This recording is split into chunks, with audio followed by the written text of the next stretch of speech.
buenos días con todos. En esta oportunidad vamos a dar inicio a la segunda parte de resolución de la cápite de urología. Como siempre recalcando, en esta oportunidad vamos a intentar dar puntos claves que permitan la resolución rápida y efectiva. ¿No se escucha? Ok, perfecto. A ver, avanzamos entonces. La primera parte, infección del tracto urinario. Tema hartamente preguntado. Es una causa importante de morbimortalidad. Las infecciones del tracto urinario deben deslindar completamente el concepto de bacteriuria asintomática. ¿Cuándo hablamos de infección urinaria? Bueno, infección urinaria consiste en la colonización y agresión del tracto urinario a causa de un germen. Cuando solo existe el componente de colonización, estamos hablando de bacteriuria asintomática. Como siempre se les ha explicado, la bacteriuria asintomática tiene términos muy puntuales en los cuales requiere tratamiento. Cuando se trata una bacteriuria asintomática, muy bien, la trato, como ustedes bien recuerdan, en el concepto de gestación. 2, la trato cuando el paciente tiene algún componente que pueda afectar la funcionalidad normal del sistema inmunológico, es decir, pacientes con compromiso del sistema inmunológico. Y 3, finalmente, aquellos pacientes que tengan alguna alteración del tracto urinario que vayan a ser sometidos a procedimientos quirúrgicos o invasivos en el corto plazo. Me explico mejor: un paciente que tiene un cálculo dentro de la vía urinaria, en el cual, producto de la cirugía que se le va a plantear, va a existir gran cantidad de liberación de bacterias. Este paciente requiere tratamiento ya en el contexto de su patología. Muy bien, las vías de infección son la ascendente, hematógena, linfática y extensión directa. Evidentemente, la vía ascendente, la que explica el ascenso, valga la redundancia, del germen desde la zona perineal o la zona genital, con invasión primero de la uretra, seguido de la vejiga, uréteres, y que puede llegar incluso hasta el riñón, es la que explica la mayor casuística con respecto al concepto de infección urinaria. Las otras vías son la hematógena, como por ejemplo recuerdan ustedes cuando hablábamos de tuberculosis de vía urinaria. El germen de la tuberculosis o el bacilo de la tuberculosis llega principalmente al riñón a través de la vía hematógena, y es precisamente por esta vía que compromete principalmente la zona del riñón más irrigada, que es la corteza. La linfática es, por ejemplo, cuando nosotros tenemos pacientes con cáncer de colon, se genera una dilatación del tracto linfático, y esto por permeabilidad puede afectar algún tramo de la vía urinaria. Extensión directa, por ejemplo, un paciente es agredido con un verduguillo, con un cuchillo. Este elemento completamente contaminado entra en contacto con alguna estructura del tracto urinario, y por aquí es por donde se puede dar inicio a la infección urinaria.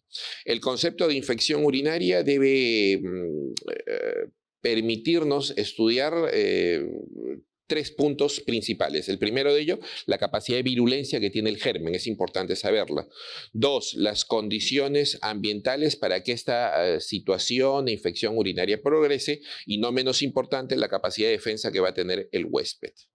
Muy bien, vamos a comenzar a hablar primero de los mecanismos de defensa del huésped. Es hartamente conocido que el principal mecanismo que tenemos para defendernos de las infecciones urinarias es la cantidad de orina que producimos. Si esta cantidad de orina linda alrededor o más de 1500 mililitros, eso es suficiente para que por fuerza de arrastre muchos de los gérmenes puedan ser erradicados. La otra característica importante es precisamente la acidez urinaria, y esta acidez debe estar alrededor de 5 a 5.5. En estas condiciones óptimas de acidez es poco probable que se genere proliferación de bacterias. La glicoproteína de Tans-Horsfall es un mecanismo que por fuerza de arrastre va a permitir atrapar bacterias y comenzar a expulsarlas producto de la gravedad. Esta glicoproteína tiene una consistencia mucosa, es un moco que va a producir la parte interna, la mucosa del tracto urinario. La pelvis, los cálices, el mismo uréter producen este moco y es así que cuando algún germen quiere subir, se encuentra con este moco, rápidamente es atrapado por el mismo y por fuerza de la gravedad o por fuerza de arrastre del tracto urinario, estas bacterias son expulsadas del mismo. Es importante también reconocer que existen receptores que median como mecanismos de aviso en el tracto urinario, como por ejemplo los receptores Toll-like. Estos receptores, al ser activados por mecanismos inmunológicos, van a permitir la secreción de interleuquina 8, la principal interleuquina implicada en el proceso de control infeccioso en la vía urinaria. La secreción de compuestos solubles, aquí esto también es importante rescatarlo, porque recordemos nosotros, existen familias, sobre todo en el concepto o en el género femenino, familias en las cuales las mujeres pertenecientes a estos núcleos familiares presentan con mucha frecuencia, mucho más que el resto de población, infecciones urinarias a repetición. Y esto está plenamente comprobado que se debe a las características propias del epitelio urinario. ¿A qué me estoy refiriendo? Muy bien, cuando existen ciertos componentes que se expresan a través del epitelio del urotelio. Estos componentes deben ser rápidamente cambiados, rápidamente expulsados. Cuando estos componentes son de naturaleza muy permanente, muy fija, no se expulsan, estos componentes van a permitir que los gérmenes puedan ascender, es decir, se comportan, si queremos verlo de la manera más simple posible, se comportan como si fueran escaleras, como si fueran peldaños de una escalera. Es precisamente que aquellas familias en las cuales estos compuestos son expulsados de manera rápida, es aquí donde se presentan la menor cantidad de infecciones urinarias a repetición. La flora normal periureteral o lactobacilos es un componente bastante importante y a destacar en el género femenino. Conocemos nosotros la efectividad o la presencia de los bacilos de Dodderley, que van a permitir básicamente la expulsión de sustancias ácidas. Esta acidez que se expresa a nivel del canal vaginal es la que permite evitar el ingreso de gérmenes hacia el tracto urinario inferior. Así como las mujercitas tienen sus factores protectores, los varones no nos quedamos atrás. Y aquí en nosotros es principalmente importante la cantidad de zinc que secreta la glándula prostática. Vamos a hablar ahora sí acerca de las virulencias del germen. Cuando hablamos de germen debemos reconocer que el 80 o el 85% de las infecciones urinarias son ocasionadas ¿por quién? Por Escherichia coli. Y Escherichia coli tiene una gran variedad de cepas patógenas. Sin embargo, las que vamos a conocer como cepas uropatógenas, es decir, cepas capaces de producir infección urinaria, van a ser principalmente la cepa O, K y H. ¿Qué particularidad tienen estas cepas uropatógenas? Muy bien.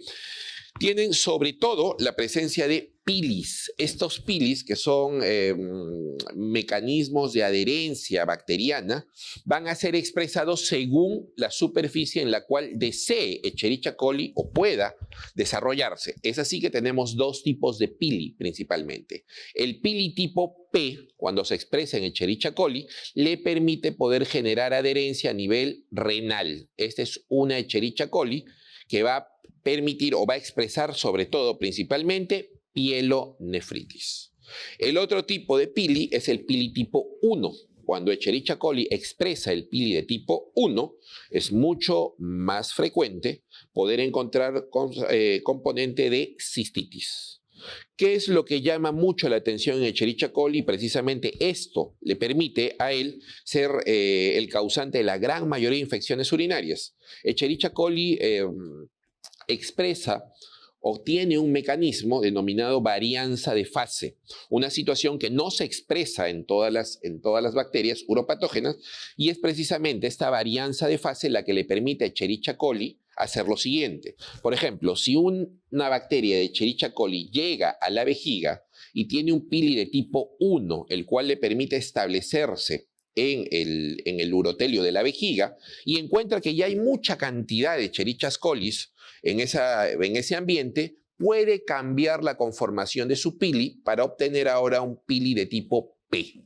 Es decir, una Escherichia coli con pili de tipo 1 ahora tiene un pili de tipo P. Esto le permite poder ascender y ahora colonizar sin ningún inconveniente el tracto urinario alto. Otro componente que también presenta Escherichia coli es la hemolicina. Es un componente principal que va a dar inicio a la invasión de tejido en el urotelio. Además de ello, permite la captación del hierro, elemento sumamente esencial para el metabolismo bacteriano. El antígeno K es un factor que protege a Escherichia coli o a las colonias de su reconocimiento y posterior fagocitosis a cargo del sistema inmunológico del huésped. Finalmente, uroplaquina o uroplacina es un mucopolisacárido que básicamente va a proteger la colonia de Escherichia coli. El caso típico es aquel paciente portador de sonda urinaria en el cual se genera gran colonización de bacterias a partir de la superficie de la sonda.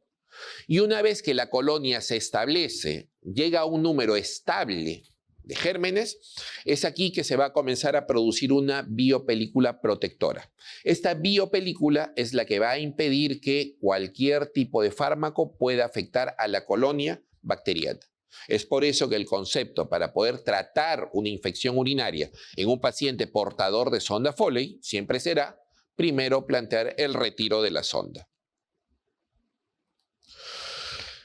Como ya se los mencioné en su momento, la principal causa de infecciones urinarias está a cargo de gram negativos. Esto expresa más o menos del 90 al 95% de la casuística. Y de este número, cerca del 85% está provocado de forma exclusiva por Escherichia coli. El resto de gérmenes que puede producir infección urinaria son Proteus, Klebsiella, Pseudomonas. Resulta sumamente raro y debe llamarnos la atención que un paciente venga con infección urinaria y urocultivo, donde encontremos nosotros que el factor causante es la presencia de gérmenes gram positivos. Cuando nosotros tenemos esta situación, lo primero que tenemos que hacer es sospechar acerca de la veracidad del urocultivo que tenemos al frente. Si ante lo reiterativo del resultado volvemos a encontrar nuevamente que el germen es un gram positivo, aquí tenemos que prestar mucha atención. Existen tres particularidades que no deben olvidar, puesto que ya han sido consultadas en exámenes de residentado. El primero de ellos es, si encuentran ustedes que el cuadro de infección urinaria está producido en una mujer joven por Staphylococcus saprophyticus, deben recordar que este cuadro es muy frecuente en mujeres que inician actividad sexual. Cuando la mujercita inicia actividad sexual, es posible, sí, que tenga infección urinaria por un germen gram positivo, y aquí gran porcentaje de estos cuadros los va a explicar la presencia de Staphylococcus saprophyticus. 2. Staphylococcus aureus, un germen que no debería estar en el tracto urinario, es el causante de la infección urinaria. Aquí tengan mucho cuidado porque la única manera en la cual este germen podría haber llegado al tracto urinario es a través de la diseminación hematógena. Doctor, ¿cómo es posible que un germen de la piel haya llegado hasta el riñón y se haya valido de ello para poder llegar al riñón de la vía sanguínea? Bueno, la única explicación es que son pacientes usuarios de drogas endovenosas. Estos pacientes que se inyectan, es allí a partir de una mala higiene que el germen ha podido llegar hasta el parénquima renal. 3, esto ya ha sido consultado en un examen de admisión internacional, un examen de residentado internacional, y es que la presencia de estreptococo beta hemolítico puede producir cuadros de infección urinaria en mujer gestante. Y lo más importante de aquí a recordar es que muchos de estos niños que van a nacer producto de una gestación medio complicada, con cuadros de infecciones urinarias recurrentes, es que estos niños podrían llegar incluso hasta UCI. Niño que nace con criterios de sepsis a partir de una gestante con infecciones urinarias de repetición, debemos descartar la probabilidad de estreptococo beta hemolítico.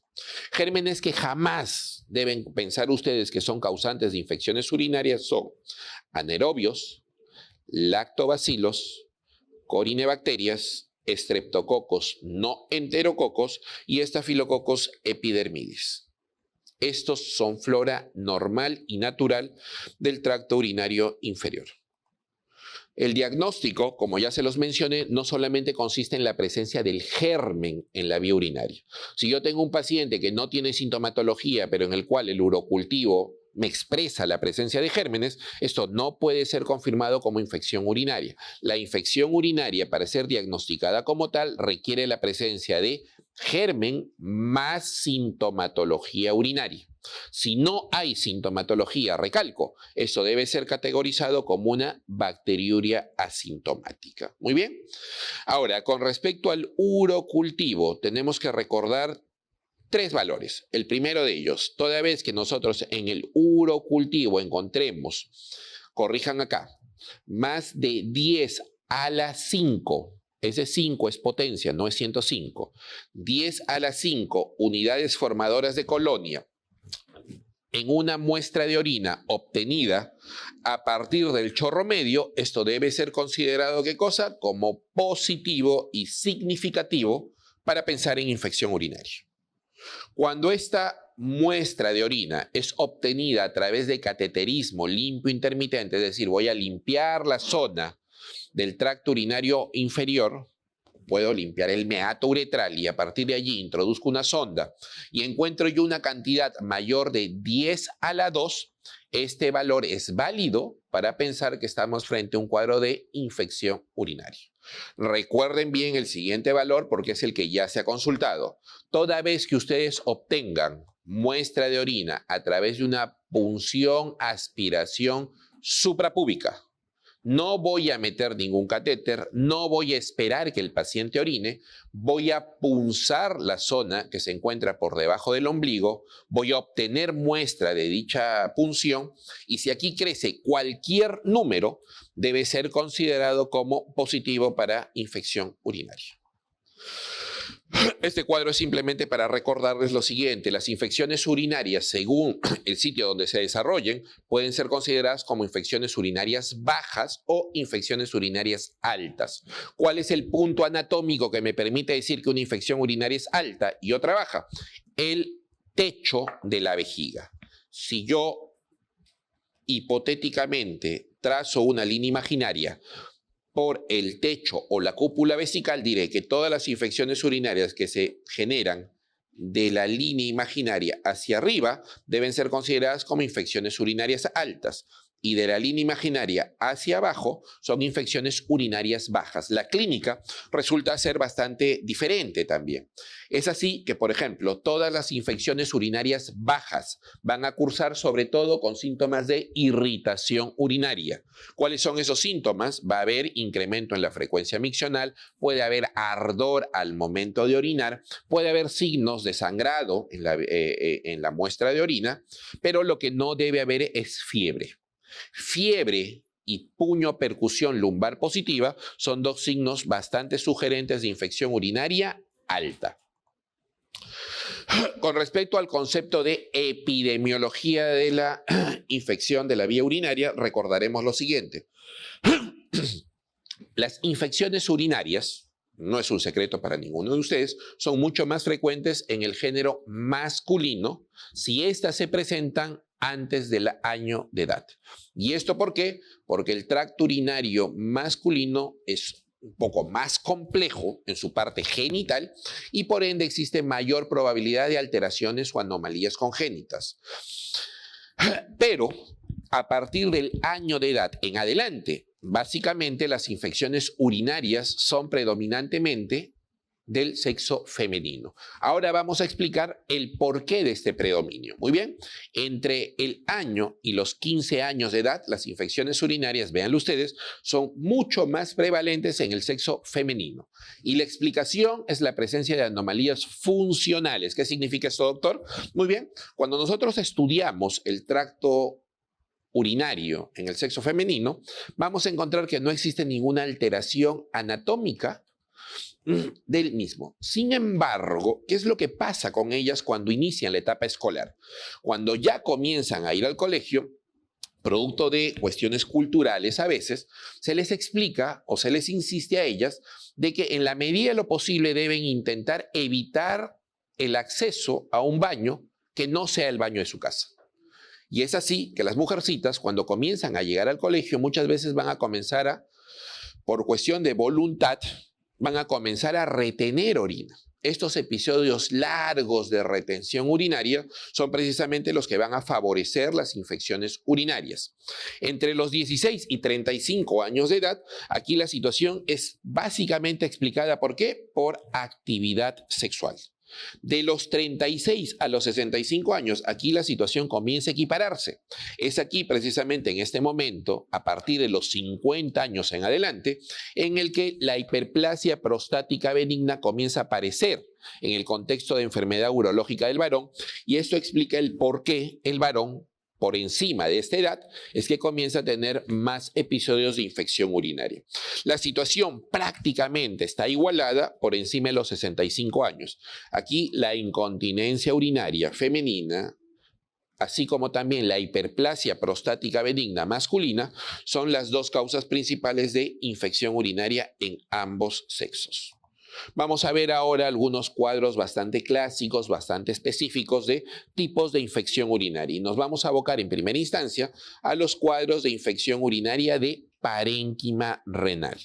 Mucha atención con respecto a lo que voy a resaltar. En principio, la pielonefritis aguda es un cuadro de infección renal que va a cursar sobre todo con una clínica bastante sugerente. ¿Cuál es esa clínica? ¿El paciente va a tener síntomas urinarios? Claro que sí, como en cualquier proceso infeccioso, pero sobre todo aquí vamos a encontrar la presencia de fiebre y puño percusión lumbar positiva. ¿Por qué es importante la pielonefritis aguda? Sobre todo porque si el cuadro no es diagnosticado de manera oportuna y no es tratado, a su vez, puede generar que hasta el 30% de estos cuadros terminen generando, ¿qué cosa? Cuadros de urosepsis. Tomográficamente lo que vamos a encontrar es un incremento en el tamaño y una disminución en la densidad del tejido parenquimatoso renal. Tratamiento correcto de cualquier pielonefritis debe recibir no menos de 14 días de tratamiento antibiótico. Y este tratamiento antibiótico debe iniciar a expensas de tratamiento, de administración endovenosa. Si el paciente no mejora, sigue con el dolor lumbar, la fiebre no baja, se asocian náuseas o vómitos o el hemograma se nos comienza a disparar, este paciente tiene criterios de hospitalización. Muy bien, vamos a hablar ahora sí acerca del concepto de pielonefritis enfisematosa. ¿Y por qué es importante resaltar la pielonefritis enfisematosa? Porque es la principal, es el primer cuadro que les voy a presentar de infección renal que debe ser manejado como una emergencia urológica. Cada vez que nosotros encontramos o diagnosticamos una pielonefritis enfisematosa, esta debe ser tratada como una emergencia. ¿Y esto por qué? Por la altísima tasa de mortalidad que contempla la condición, y esta usualmente se presenta dentro de las primeras 72 horas de evolución del cuadro. Si ustedes encuentran un paciente con síntomas sugerentes de infección y al estudio ecográfico o tomográfico evidenciamos la presencia de gas dentro del riñón, esto debe ser tratado inmediatamente como una emergencia. Para esto, nosotros lo que tenemos que hacer es administrar una cobertura antibiótica amplia asociado a un drenaje renal. Ese riñón debe ser operado, ¿para qué? Para sacar el gas y el componente infeccioso que está originando la necrosis en el riñón enfermo. ¿Cuáles son las causas que pueden entablar este tipo de condición? Muy bien, aquí el género femenino es preponderante, 2 pacientes diabéticos, 3 pacientes con uropatía obstructiva. Tengo un cálculo que se ha empotrado en el uréter, no permite el descenso de la orina y a partir de aquí es que se está generando el cuadro. Es muy frecuente que en diabéticos pueda generarse presencia de gas, necrosis papilar, así como también pacientes que tienen tratamientos crónicos a base de corticoides o pacientes con cuadros oncológicos de fondo. Estos son los cuadros por los cuales un paciente podría desarrollar pielonefritis enfisematosa. Recuérdenlo bien, es una emergencia urológica. La pielonefritis crónica es una situación en la cual la sintomatología no se presenta tan igual como en la pielonefritis aguda, pero aquí el principal concepto que debemos recordar es que todo cuadro crónico finalmente puede terminar generando una alteración de la función renal de forma irreversible. Recuerden ustedes, cuando el paciente adulto tiene infecciones urinarias a repetición, estas infecciones pueden ser controladas por los mecanismos de defensa renal básicamente dentro de las primeras 6 semanas. En cambio, en el contexto de infección renal en paciente pediátrico, estos mecanismos de defensa no están completamente establecidos y esto, a la larga, podría generar daño renal irreversible. Cada vez que mi pacientito pediátrico presente infección urinaria con presencia de fiebre, es muy posible que ese riñón se esté alterando, se esté afectando y la forma de cicatrizar ese riñón va a ser una forma completamente disfuncional y la cual va a terminar generando cicatrices renales. Cuantas más infecciones renales tenga el niño, mayor cantidad de tejido cicatricial tendrá ese riñón. Esto, tarde o temprano, va a terminar generando, ¿qué cosa? Enfermedad renal crónica, sobre todo en población pediátrica. ¿Cómo podemos nosotros saber cuál es la función de este riñón o cómo, en su defecto, o cuánto de cicatrización renal tiene ya el paciente en sí? Para eso, recuérdenlo bien, lo que solicitamos es un estudio denominado DMSA. Eso ya se les preguntó en algún momento. Si yo quiero saber cuánto de cicatrización renal tiene este paciente con pielonefritis crónica, lo que debo solicitar es un test de DMSA. Muy bien, aquí el tratamiento correcto consiste en ¿qué? En evitar que el paciente sufra episodios de infecciones urinarias a repetición y para ello debo corregir las causas que lo están condicionando o en su defecto, si son solamente causas funcionales que yo atribuyo que van a ser corregidas con el paso del tiempo, lo que podría es instaurar tratamiento profiláctico antibiótico. ¿Hasta cuándo? Hasta que el riñón pueda defenderse por sí mismo. El otro concepto es el de absceso renal. Absceso renal quiere decir que en alguna parte del parénquima del riñón, si quieren entenderlo así, de la carnecita del riñón, va a comenzar a aparecer pus. El tratamiento correcto para este tipo de cuadros depende del tamaño del absceso. Si yo tengo un paciente con absceso menor de 5 centímetros, el tratamiento correcto consiste en tratamiento antibiótico, tratamiento médico, por un lapso de 2 a 3 semanas. Doctor, ¿y qué pasaría si el absceso es mayor de 5 centímetros? Muy bien, para todos aquellos abscesos mayores de 5 centímetros o pacientes con abscesos tabicados o pacientes que ya han pasado por tratamiento médico porque su absceso era menor de 5 centímetros y que no respondieron al tratamiento antibiótico, el tratamiento correcto debe consistir en la intervención quirúrgica, drenaje del absceso. Pielonefritis santogranulomatosa. La pielonefritis santogranulomatosa es un proceso de fibrosis pustulosa del tejido renal. Me explico mejor. Tengo un paciente que tenía un cálculo, en algún momento este cálculo comenzó a descender, pero se quedó atorado en el uréter. A partir de allí, lo que ha comenzado a condicionarse es un proceso de inflamación crónica en el riñón. El riñón en las primeras semanas sigue produciendo orina, pero ve que esa orina no circula. Comienza a putrefactarse. En primera instancia, cuando esa orina se convierte en pus dentro del tracto urinario, es decir, dentro del uréter, dentro de la pelvis o dentro de los cálices, eso se llama pionefrosis, el concepto que vamos a ver a continuación. Si esa pionefrosis continúa, es decir, esa orina pustulosa no se drena, con el paso de las semanas, esto va a terminar generando un proceso de inflamación crónica e irreversible. El mismo riñón va a comenzar a inflamarse de tal manera que va a comenzar a producirse una fibrosis condicionada por la pus. Esto va a traer como consecuencia una respuesta inflamatoria del mismo tejido renal. El riñón va a comenzar a proliferar tejido de tipo histiocito. Esto, en su momento, va a terminar generando cambios irreversibles y va a cambiar el tejido del parénquima normal del riñón por tejido fibrótico e inflamatorio. Muchas veces, probablemente para médicos inexpertos o con poca experiencia en la visualización de este tipo de placas, se puede confundir incluso hasta con tumores de riñón. Muchas veces estos pacientes terminan en nefrectomía precisamente por lo inviable del riñón y porque algunas veces tiene un parecido muy similar a cáncer de riñón.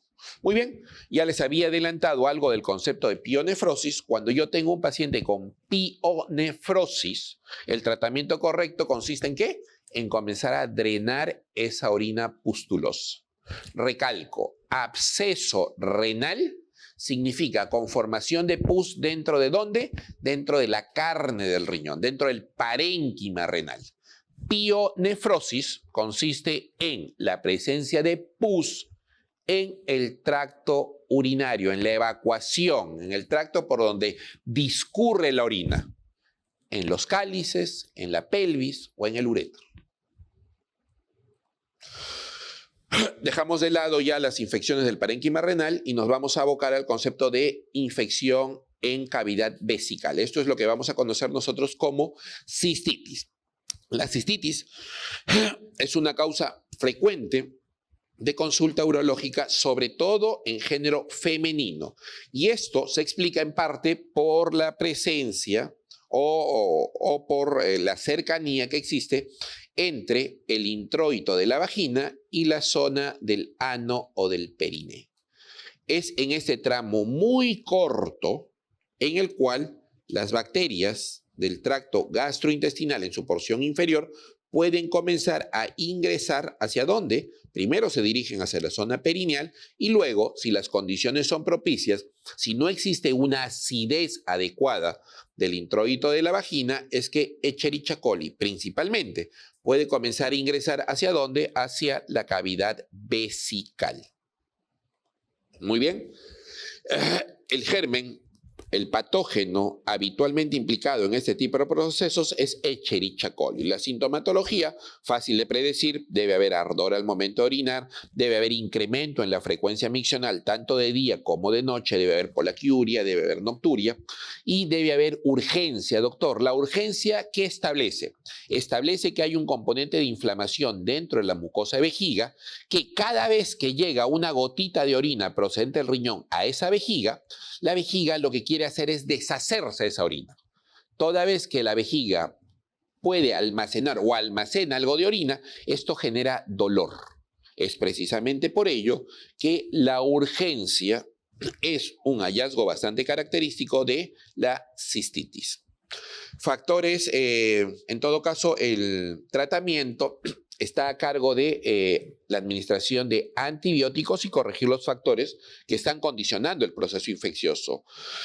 Para la literatura americana, la literatura europea, todavía trimetoprim sulfametoxazol representa una opción adecuada para tratar los cuadros de cistitis. Sin embargo, en nuestro medio, trimetoprim sulfametoxazol hace bastante tiempo atrás dejó de ser una opción válida. Y eso debido a que, sobre todo, la alta tasa de resistencia con la que contamos. Nitrofurantoína, recuérdenlo bien, es un medicamento excelente para el control de procesos infecciosos de vía urinaria baja.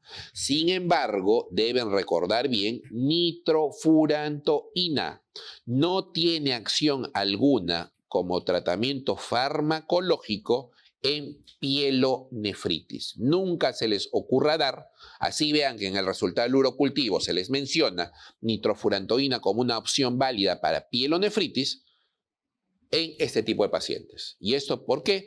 Debido a que la acidez del parénquima renal no permite la acción adecuada de este tipo de medicamentos. Nitrofurantoína solo para episodios de infección urinaria baja.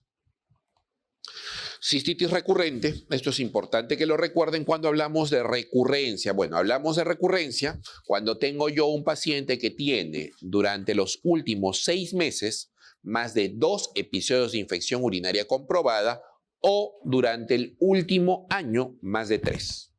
Aquí viene la pregunta, doctor, ¿qué hago con este paciente que a cada rato viene a la consulta por infección urinaria? Entonces, lo trato de manera correcta según el resultado urocultivo y vuelve a enfermarse. Aquí es donde debemos recordar lo siguiente. La cistitis recurrente debe ser estudiada a partir de 2 conceptos. Cuando yo tengo un paciente que viene por infección urinaria a repetición, lo primero que tengo que hacer es darle el tratamiento prescrito o ideal según el resultado urocultivo. A partir de aquí, yo voy a esperar 6 semanas. Si mi paciente vuelve a presentar episodio de infección urinaria dentro de las 6 semanas de tratamiento, diré que mi paciente ha recaído. ¿Qué significa eso? Que el germen que yo quise matar, lamentablemente no lo eliminé. Eso se llama recaída. Si el cuadro sintomático de una infección urinaria vuelve a presentarse dentro de las primeras 6 semanas, diré que eso es una recaída. Doctor, ¿y qué pasaría si el paciente durante las 6 primeras semanas o tras la administración del antibiótico que yo le di, esas 6 semanas las pasó tranquilo y comenzó con su cuadro de infección urinaria a las 8 semanas, 12 semanas, 15 semanas? Entonces, en este concepto diré yo que mi paciente lo que tiene es una reinfección. ¿Esto es importante saberlo? Sí. El 80% de los casos que van a ver ustedes son los de reinfección. ¿Y qué significa reinfección? Reinfección significa que ustedes trataron de manera adecuada al paciente de su cuadro de infección urinaria primera, por la que fue a verlos. Sin embargo, existe una condición propia del paciente que hace que se vuelva a reinfectar. Es decir, vuelve a entrar otro germen en el tracto urinario. Y esto, como les repito, es la mayor cantidad de casos que van a haber. Aquí tenemos, por ejemplo, la complicación de las actividades sexuales contra natura. Tenemos, por ejemplo, la posibilidad de pacientes que hacen baños de asiento. Pacientes, por ejemplo, que de manera inadecuada generan un aseo después de la defecación, en el cual jalan el papel higiénico de atrás hacia adelante y todo aquel proceso que explique una conducta inadecuada que trae como consecuencia un nuevo episodio de infección urinaria. Ahora, me voy a permitir tener un poquito más de tiempo para explicar qué es con el concepto de recaída. Doctor, yo traté a mi paciente y este volvió a presentar infección urinaria dentro de las primeras 6 semanas. Aquí lo que mencionaré es que existen causas puntuales por las cuales un paciente correctamente tratado, en teoría, podría volver nuevamente a tener infección urinaria dentro de estas primeras 6 semanas. Cuando ustedes tengan esta condición, lo primero que deben preguntarle a su paciente es si tomó el medicamento y lo tomó con las indicaciones adecuadas que ustedes le dieron. La primera causa de recaída en nuestro medio es tratamiento inadecuado o no completado. El paciente ya se siente un poquito mejor, deja de tomar el medicamento y a partir de aquí es que dentro de las primeras 6 semanas se vuelve otra vez a la sintomatología de infección urinaria. Doctor, mi paciente me dice que sí tomó el medicamento, lo hizo conforme se lo indiqué yo, así que esta no es la explicación para decir que mi paciente está nuevamente con infección urinaria. Muy bien. Si esta no es la situación, lo siguiente que deben evaluar es la posibilidad de anomalías morfológicas o funcionales de la vía urinaria. Por allí tal vez el paciente tiene un uréter acodado, tiene una estrechez en alguna zona del tracto urinario, tiene un riñón mal rotado, algo está explicando el por qué mi paciente hace infecciones urinarias a repetición. ¿Qué es lo que tendré que hacer? Solicitar en principio un estudio de imagen y si la ecografía simple no me permite evaluar todo correctamente, puedo solicitar hasta una tomografía de vía urinaria.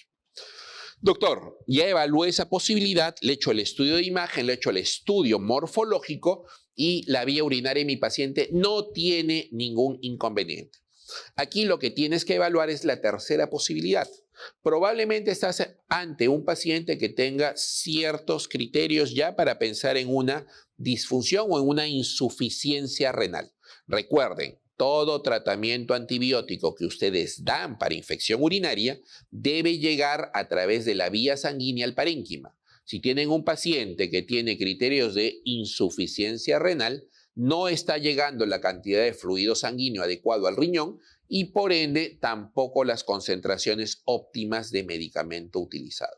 Doctor, no tiene falta de adherencia al tratamiento, no tiene anomalías de la vía urinaria, su función renal es adecuada. La cuarta causa posible es que tú estés intentando tratar un paciente con infección urinaria pensando que el problema obedece a la presencia de bacteria, cuando en realidad lo que tienes es una infección urinaria producto de micosis.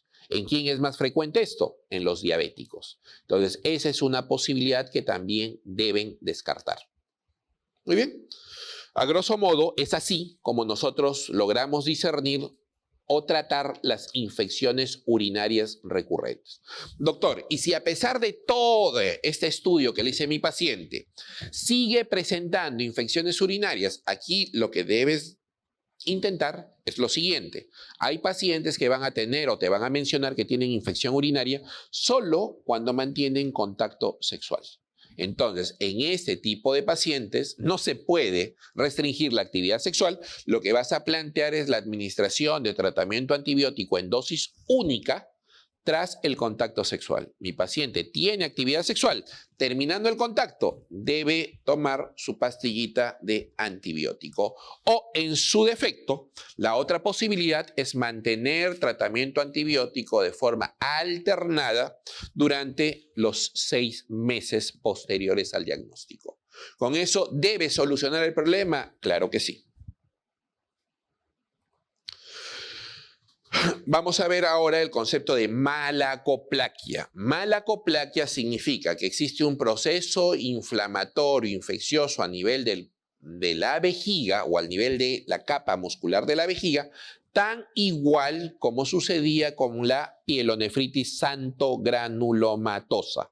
Recuerden ustedes, en la pielonefritis santogranulomatosa había un proceso inflamatorio, infeccioso tan marcado dentro del parénquima renal que muchas veces incluso ese tejido que se formaba daba la impresión de ser un cáncer de riñón. La misma situación se va a presentar también a nivel de la vejiga. Y cuando existe esto en la vejiga, nosotros lo conocemos como malacoplaquia. La malacoplaquia tiene algunos factores o algunos nombrecitos que lo hacen particularmente llamativo.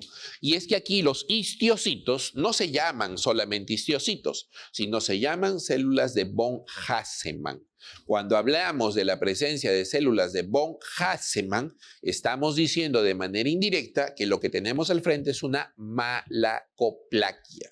Y es más, incluso dentro de estas células de von Hassemann existen cuerpos de inclusión laminar denominados de Michaelis-Gutmann o Michaelis-Gutmann. Muy bien. Aquí lo principalmente importante está en que esto muchas veces es diagnosticado de manera errónea o inicial como un cáncer de vejiga. Como se los mencioné en la clase pasada, la única manera de estar completamente seguros de que si esto es un cáncer de vejiga o una malacoplaquia es biopsiar la lesión. Prostatitis. El concepto de prostatitis obedece a inflamación prostática, que como ya se los mencioné en su momento, suele afectar a varones en edad en la cual la actividad sexual es el principal condicionante de inflamación prostática, varones menores de 50 años. Entonces, en estos casos, lo que vamos a encontrar son pacientes que tienen, sí, cierta dificultad para orinar, el flujo o el chorro urinario se vuelve más lento, pero sobre todo el principal inconveniente en la prostatitis siempre será el dolor. Dolor que muchas veces se expresa en la zona suprapúbica o en la zona perineal. El periné es esta estructura que se encuentra entre el ano y la bolsa del escroto. Muy bien, aquí lo que vamos a reconocer es que la prostatitis es un cuadro que si no lo tratamos de manera adecuada va a persistir en el tiempo. Me explico mejor. Esta es una próstata completamente normal.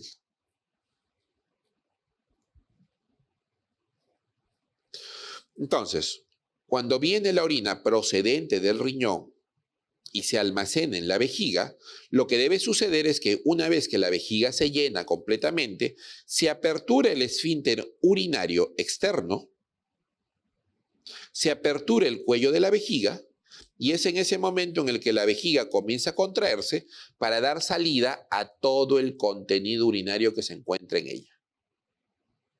¿Qué es lo que pasaría si esta glándula prostática ahora se encuentra inflamada? Se va a aperturar el esfínter urinario externo, se va a aperturar el cuello de la vejiga, se va a contraer la vejiga, pero cuando quiera salir la orina, ¿qué es lo que va a pasar? Va a encontrar un obstáculo. Ese obstáculo no va a permitir que toda la orina salga. Y esto nos va a traer como consecuencia residuo postmiccional.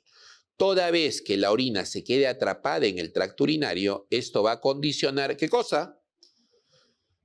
Proliferación bacteriana. Van a comenzar a multiplicarse las bacterias. Y esto en orina almacenada va a traer como consecuencia infección. Si esta orina infectada entra en contacto nuevamente con el tejido prostático, va a producir mayor inflamación prostática. Más inflamación prostática va a producir mayor cantidad de residuo postmicción. Y más cantidad de residuo postmicción nuevamente generará mayor inflamación prostática. En conclusión, una vez que se inflama la próstata, esto se convierte en un círculo vicioso. La única manera de poder asegurar que el tratamiento sea correctamente instaurado es rompiendo este círculo vicioso, es decir, disminuyendo los niveles de residuo postmiccional. Los tipos de prostatitis que conocemos son 4. Las 2 primeras obedecen a causas estrictamente infecciosas. Aquí tenemos a la prostatitis aguda bacteriana o conocida como prostatitis tipo 1. La prostatitis crónica bacteriana, conocida como prostatitis tipo 2. La prostatitis de tipo 3 es la prostatitis crónica, pero que no obedece a causa bacteriana. Aquí tendremos a la inflamatoria cuando yo encuentro leucocitos, ya sea en el examen de orina o en el examen de semen, o no inflamatoria cuando no encuentro estos leucocitos. Doctor, no encontré gérmenes en el examen de orina ni en el de semen, así como tampoco encontré presencia de leucocitos.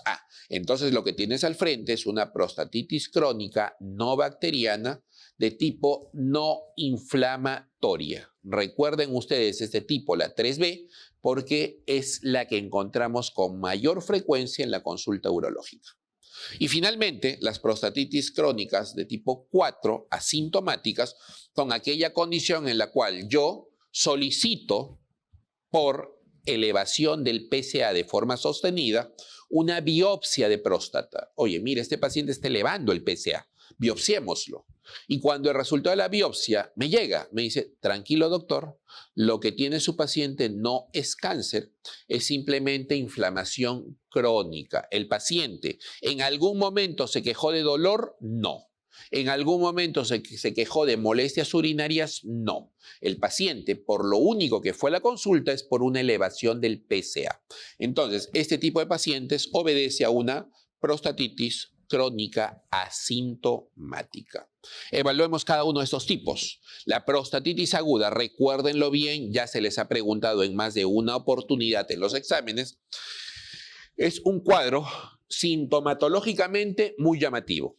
¿Y cuál es la sintomatología por la cual el paciente suele llegar a la consulta o a la emergencia? El paciente les va a mencionar que tiene fiebre, usualmente suele provocar fiebre, suele provocar dolor muy intenso en la zona del periné. Algunos pacientes, incluso en la emergencia, lo van a describir como tener un carbón prendido entre las piernas y cursan con una dificultad extrema para poder miccionar. Cosas que jamás deben hacer ustedes en un paciente con prostatitis aguda son dos. En principio, jamás deben provocar o producir masaje prostático. Si ustedes masajean esa próstata en esa condición en la que está, en principio le va a producir mucho dolor al paciente y segundo, van a comenzar a producir émbolos sépticos. Jamás masaje prostático en un paciente con prostatitis aguda. Y la segunda cosa que jamás deben hacer es colocarle una sonda Foley.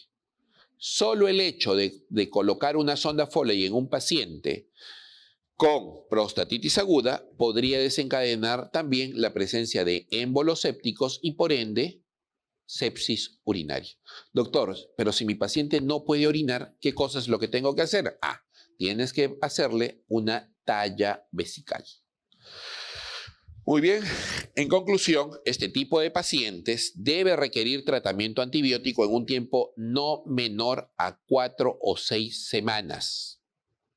Aquí, la indicación ideal es la presencia de fluoroquinolonas.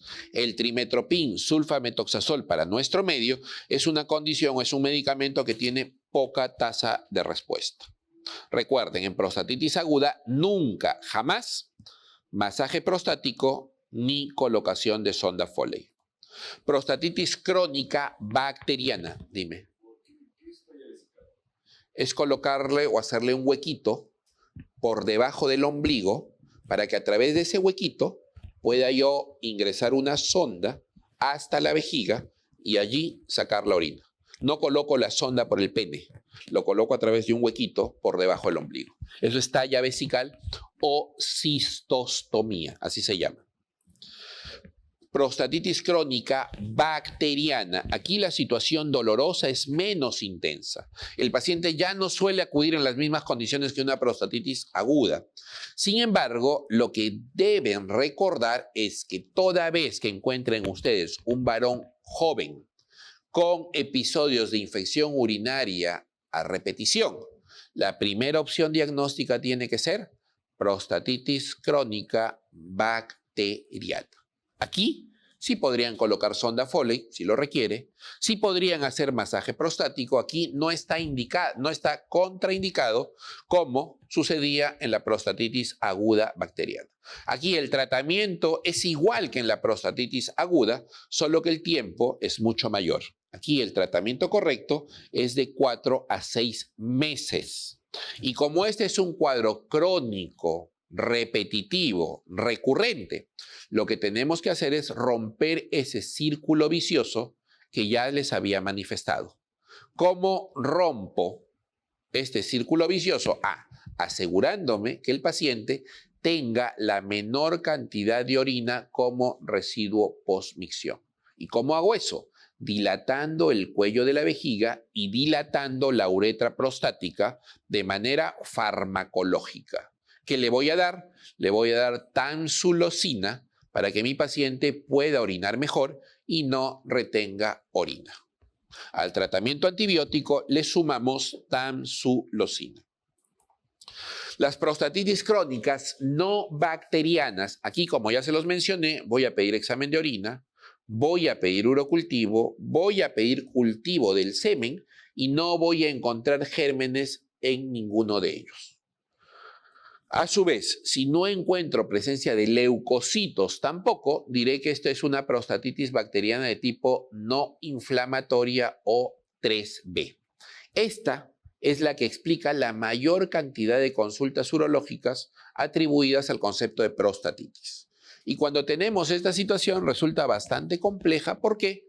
Porque como verán ustedes, en relación al tratamiento podemos administrar anticolinérgicos, AINES, alfa bloqueantes, inhibidores de 5-alfa reductasa para reducir el tamaño prostático, descongestionantes prostáticos, antidepresivos, benzodiazepinas, y la única explicación cuando un paciente o cuando una patología tiene tantas formas de tratar es que En realidad, ninguna de ellas sirve al 100%. Lo que sucede en el concepto de prostatitis crónica no bacteriana es que muchos de estos pacientes van a tener prostatitis de manera crónica. Lo que podemos hacer es controlar la sintomatología, reducir la intensidad de los picos dolorosos, así como también extender el tiempo interpico o intercrisis. Si antes mi paciente tenía problemas dolorosos o miccionales de manera diaria, con el tratamiento instaurado el paciente puede tener una vida más llevadera, puede tener un periodo más largo libre de la enfermedad y eso es básicamente lo que busca el tratamiento en el contexto de prostatitis crónica no bacteriana. Como ya se los mencioné hace un momento, las prostatitis crónicas asintomáticas no requieren ningún tipo de tratamiento, puesto que esto es un hallazgo anatomopatológico producto de una biopsia prostática. Esta es la prueba clásica, la prueba de los 4 vasos, una situación que actualmente no se practica, pero para criterios históricos y por si acaso viniera en alguno de los exámenes o si ustedes revisaran exámenes pasados, es importante que lo conozcan. ¿En qué consistía esta prueba? Básicamente, lo primero que hacía yo era citar a mi paciente y hacer que miccione. Yo lo hacía orinar y el primer chorrito de orina que obtenía es el del frasco 1. Si este frasco me salía con presencia de gérmenes, decía el problema de mi paciente es una uretritis. Los gérmenes están ubicados en esta porción y cuando salió el primer chorro de orina los arrastró. El diagnóstico es el de una uretritis. Acto seguido lo que hacía era, ahora sí, ya liberado el primer chorro, hacía que mi paciente expulse el chorro medio. A partir de aquí, este frasco era el que me servía como control. Este era el frasco que iba a comparar con el resto de frascos, o el frasco número 3 y número 4. Una vez emitido el chorro medio, ¿qué es lo que hacía? Procedía a realizar un tacto rectal y un masaje prostático. La intención del masaje prostático era lograr una eyaculación espontánea del paciente.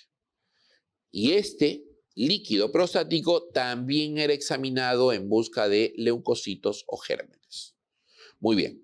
Lo concreto es que si después de haber realizado el masaje prostático le pedí a mi paciente que bote el último chorro de orina, es este el que iba a comparar con el frasco 2.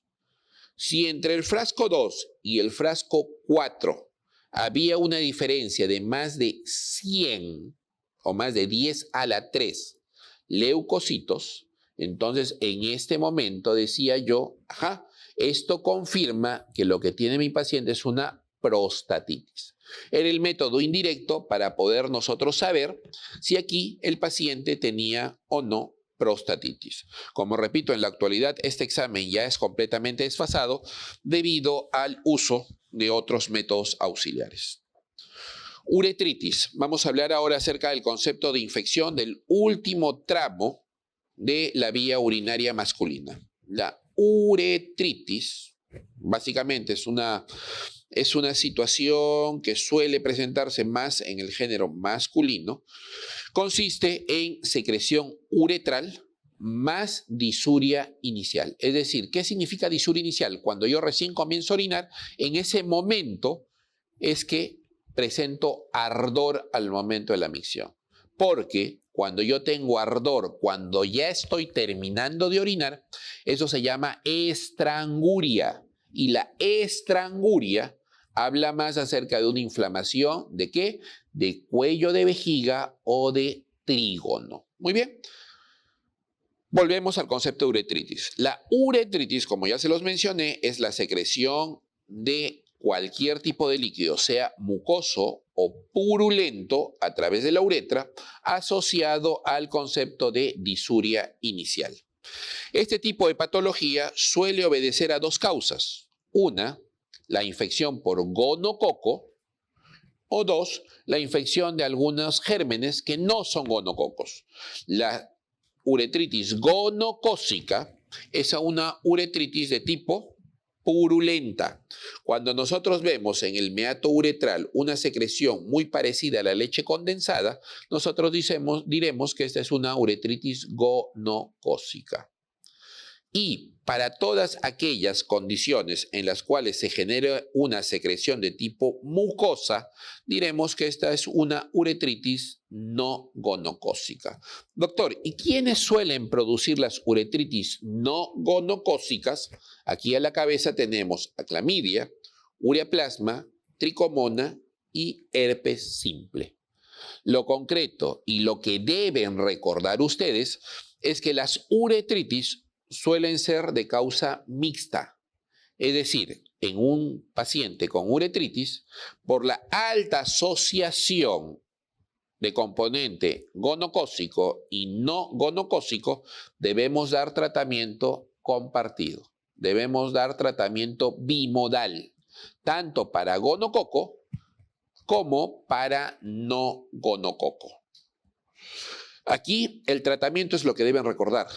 Todas las uretritis gonocócicas se tratan con ceftriaxona. Ceftriaxona a dosis única debe ser suficiente como para controlar el proceso gonocócico. Pero, como ustedes bien recuerdan, la gonocócica no suele ser la única causa. Entonces debemos asociar tratamiento para uretritis no gonocócica. Y aquí a la cabeza tenemos varias opciones. La primera, doxiciclina en dosis de 100 miligramos cada 12 horas durante 14 días. O la otra opción, acitromicina. Recuerden bien, esta pastilla viene en dosis de 500 miligramos. Voy a juntar 2 pastillas, es decir, voy a dar acitromicina 1 gramo en dosis única, una sola vez. Acitromicina es suficiente como para poder controlar el componente principalmente de clamidia, que es lo que intento controlar. Con respecto al concepto de uretritis, históricamente, cuando los pacientes tenían actividad sexual sin ningún método de barrera, ningún método de preservativo y no recibían tratamiento adecuado en su etapa inicial, podían presentar algo que conocemos nosotros como el síndrome de Reiter. ¿En qué consistía el síndrome de Reiter? Una situación que ahora se ve o prácticamente no se ve. Básicamente consistía en que el paciente, una vez que había mantenido actividad sexual con factor de riesgo, comenzaba a expresar la secreción pustulosa a través del meato uretral. Eso lo conocemos nosotros como uretritis. Esta uretritis, si ustedes no la tratan, al cabo de algunas semanas se va a autolimitar. Y esto lo que va a condicionar en el paciente es la falta de preocupación por acudir a una consulta médica. ¿Qué es lo que va a pasar con el tiempo? El hecho de que ya no siga saliendo secreción pustulosa por el pene, ¿significa que se ha curado el paciente? Evidentemente no. Va a seguir el componente inflamatorio y este componente inflamatorio en algún momento puede llegar a afectar tejido de articulaciones, sobre todo articulaciones de las rodillas y conjuntiva ocular.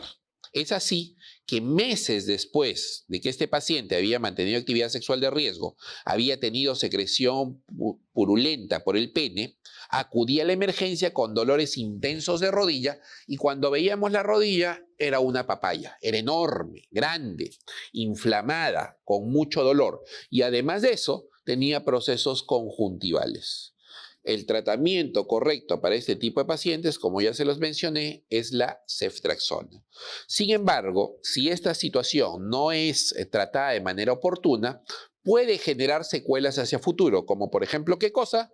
Por ejemplo, las estrecheces de uretra. Si yo no trato de manera adecuada u oportuna este componente de uretritis, a largo plazo mi paciente va a tener un proceso inflamatorio tan marcado en la uretra que con el paso del tiempo se va a comenzar a cerrar esa uretra. Esto se conoce como estenosis. Una situación que deben recordar ustedes, porque en algún momento ya se les preguntó, es lo siguiente. El síndrome de Behçet, recuérdenlo bien, no presenta uretritis. Ese fue el principal error que se le atribuyó a una pregunta realizada en uno de los exámenes. El síndrome de Behçet no cursa con uretritis, cursa con uveitis. Adicional a ello, van a ver ustedes que al paciente le comienzan a aparecer úlceras orales y genitales. La causa del síndrome de Behçet es un proceso vasculítico y el tratamiento correcto, corticoides. Ahora vamos a hablar acerca del concepto de epididimitis. Cuando hablamos acerca de epididimitis, nos estamos refiriendo a esta estructura que se encuentra adosada hacia el testículo, hacia la parte posterolateral del testículo. ¿Qué función tiene el epidídimo? Ya. Los espermatozoides se producen a nivel del testículo. Sin embargo, si nosotros sacáramos los espermatozoides inmediatamente producidos en el testículo y los llevamos hacia el tracto genital femenino, esto no va a producir fecundación. Y ello debido a que el espermatozoide, para ser capaz de fecundar, necesita un periodo de capacitación. ¿Quién le da la capacitación al espermatozoide? Esto es función del epidídimo. Cuando ustedes encuentran un paciente que tiene inflamación tanto del testículo como del epidídimo, eso se llama orcoepididimitis. Las orcoepididimitis suelen ser producto de un factor infeccioso. Aquí hay una infección de por medio. Causa principal, Escherichia coli. Cuando yo tengo solo orquitis, es decir, solo el testículo está inflamado, la causa preferente es papera, parotiditis o como le conocemos, orquitis urleana. Pero cuando nosotros tenemos solo inflamación del epidídimo, eso se llama epididimitis. La epididimitis, más aún asociada a componente arrosariado del cordón espermático o fuga pustulosa a través de la pared del escroto, en ausencia de dolor, tiene como principal indicación el descarte de tuberculosis. En nuestro medio, toda vez que ustedes se encuentren un paciente con el epidídimo inflamado, con el cordón espermático arrosariado y al cual le sale pus por la pared del escroto y al paciente no le duele, lo primero que tienen que descartar es TBC. Varón de 35 años con antecedente de prostatitis. Acude a la consulta por presentar disuria, polaquiuria y dolor suprapúbico. Al examen encontramos puntos renureterales medios positivos, examen de orina con leucocitos de 20 por campo, urocultivo aún en proceso. ¿Cuál es el tratamiento de elección? Paciente varón con síntomas de infección urinaria. Debemos pensar primero en prostatitis y el tratamiento para la prostatitis es fluoroquinolonas. 2. Varón con descarga uretral mucosa, la cual se hace luego purulenta. Graben bien ese concepto. ¿Cuál es el agente etiológico más probable? Aquí a la cabeza, gonorrea. 3. La localización más frecuente de la infección intrahospitalaria. ¿Cuál es? Siempre será infección urinaria, vía urinaria.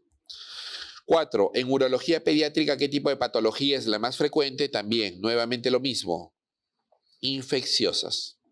5. El diagnóstico de infección urinaria y una muestra por chorro medio de orina lo da el crecimiento de ¿cuánto? Alternativa correcta, letra A. Aquí lo que tengo que recordarles es lo siguiente. Escúchenme bien.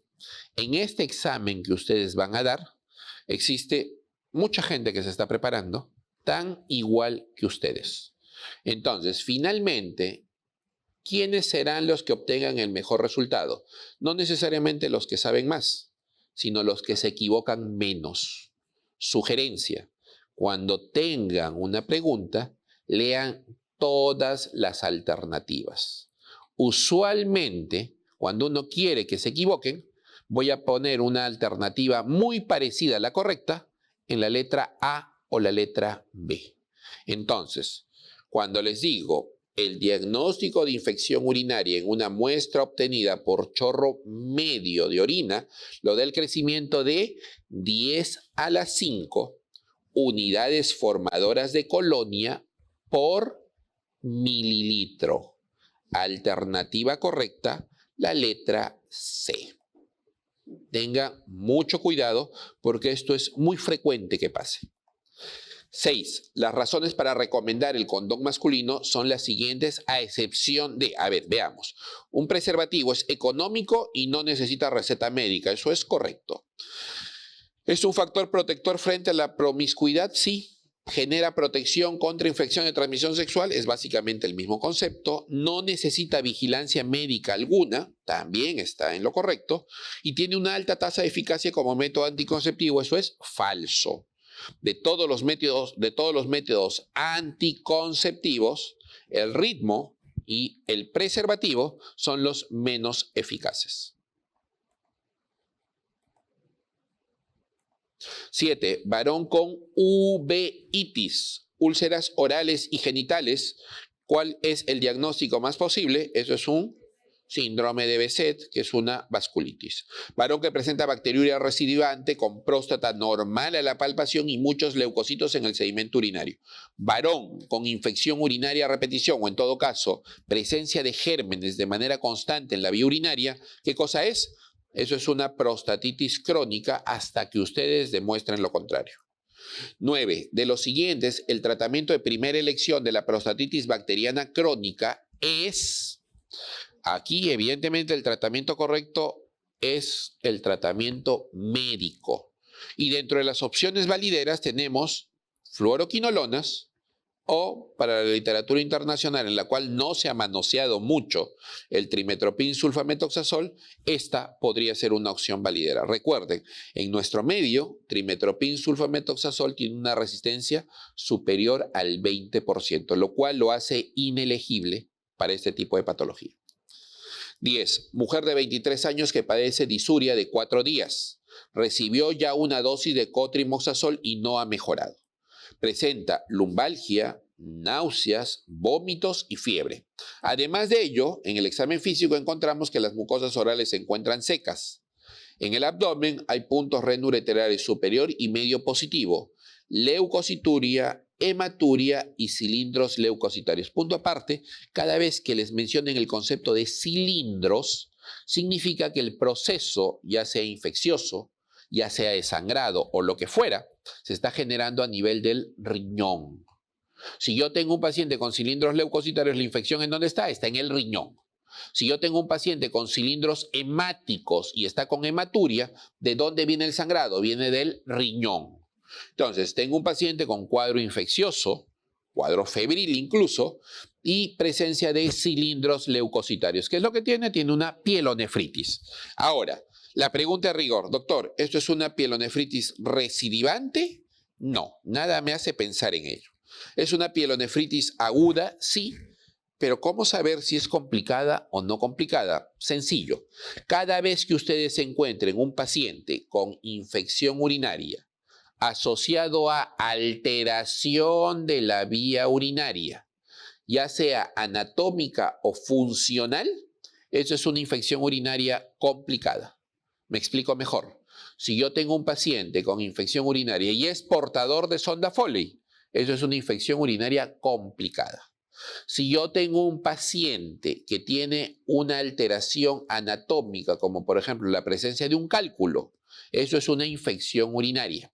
Si yo tengo un paciente con reflujo vésico ureteral, es una anomalía funcional de la vía urinaria. Tiene una infección complicada. Todas las infecciones urinarias que se den en el género masculino deben ser consideradas como infecciones urinarias complicadas. Doctor, eso significa que lo que tiene mi paciente es una infección urinaria, pielonefritis, aguda, pero en ningún momento me menciona que exista alteración anatómica o funcional de la vía. Por ende, es una infección urinaria aguda no complicada. Grábenlo bien. A pesar de que las mucosas estén secas, a pesar de que la infección no haya bajado, a pesar que persista con la fiebre, esto sigue siendo una infección urinaria no complicada. Uno de estos es menos indicado para el tratamiento de una vulgar y simple cistitis. la cual no ha presentado episodios similares previos. Para un proceso simple de cistitis, yo no necesito un tratamiento antibiótico tan agresivo. Ceftriaxona no es una indicación para cistitis. 12. Respecto a las infecciones urinarias, señala la asociación falsa entre enfermedad y patógeno causal. ¿Prostatitis aguda va de la mano con Escherichia coli? Claro que sí. Uretritis no gonocócica está causada por clamidia también. Cistitis intersticial. Doctor, ¿qué es la cistitis intersticial? Es una condición en la cual el propio sistema inmunológico comienza a atacar, y no sabemos por qué, ¿a quién? Al tracto urinario. Suele atacar a la vejiga y es por eso que se denomina cistitis intersticial. ¿Quién produce la cistitis intersticial? ¿Mycoplasma hominis? No. Es un proceso que, como ya se los mencioné, depende de la alteración del funcionamiento del sistema inmunológico. Absceso renal puede estar producido por Escherichia coli, Staphylococcus aureus, claro que sí. Y un riñón mástic es el grado más severo de degeneración parenquimal renal producido por Mycobacterium tuberculosis. Alternativa falsa, cistitis intersticial. De los siguientes factores, hay uno que no indica que una infección urinaria sea complicada. Recuerden, varón, siempre infección urinaria complicada. Paciente que tenga alteración anatómica o funcional debe ser contemplada como infección urinaria complicada. Reflujo vésico-ureteral es una alteración funcional, eso es correcto. Anomalías anatómicas, como su mismo nombre lo dice, presencia de catéteres, infección urinaria en un paciente trasplantado. Lo que tienen que recordar es que un paciente trasplantado tiene el riñón no en la fosa donde está el riñón nativo, el riñón malogrado. Ese riñón se queda allí. ¿Dónde trasplantamos el riñón que vale? Se pone en la fosa ilíaca derecha. Por ende, existe alteración anatómica de la vía urinaria. La hematuria terminal es un proceso usualmente asociado a inflamación, irritación o infección. No necesariamente va de la mano con el concepto de infección urinaria complicada. Alternativa correcta, la letra E. Emergencias urológicas. Como ya se los mencioné también en su momento, cada vez que nosotros tengamos una emergencia, la resolución de la misma debe darse principalmente dentro de las 6 primeras horas de ocurrencia del cuadro. Vamos a arrancar con el concepto de retención urinaria aguda. Es la imposibilidad para llevar a cabo una micción a pesar de que el paciente desea y hace todos los esfuerzos posibles para poder miccionar. Puja, pero no sale nada de orina. Entonces, esto representa una emergencia urológica y debe contemplar la necesidad de colocación de sonda Foley. Cuando yo tengo un paciente delgado que me viene a la emergencia, me viene quejándose, llorando porque no puede orinar, lo palpo y encuentro un globo, eso es fácil de diagnosticar. Sin embargo, en pacientes obesos o pacientes que tienen alteración del sensorio, la situación ya no resulta tan fácil. Aquí lo que deben recordar ustedes es que la semiología básica les va a permitir poder saber si su paciente presenta o no presenta globo vesical. ¿Cómo es esto? Muy bien, lo único que van a tener que comenzar a hacer es percusión. Si comienzan a percutir desde la zona alta del abdomen en dirección hacia el pubis, lo que van a encontrar son dos sonidos. El primero es la percusión timpánica, producto de la distensión de los intestinos. Eso es completamente normal. Pero cuando vean ustedes que ese timpanismo comienza a cambiar por matidez, eso significa que se están encontrando ¿con qué cosa? Con la vejiga llena. Y esa matidez usualmente suele darse ¿en dónde?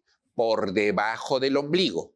Si ustedes encuentran que esta matidez es muy marcada, está muy por encima del ombligo, entonces eso significa que probablemente estén frente a un paciente con retención urinaria.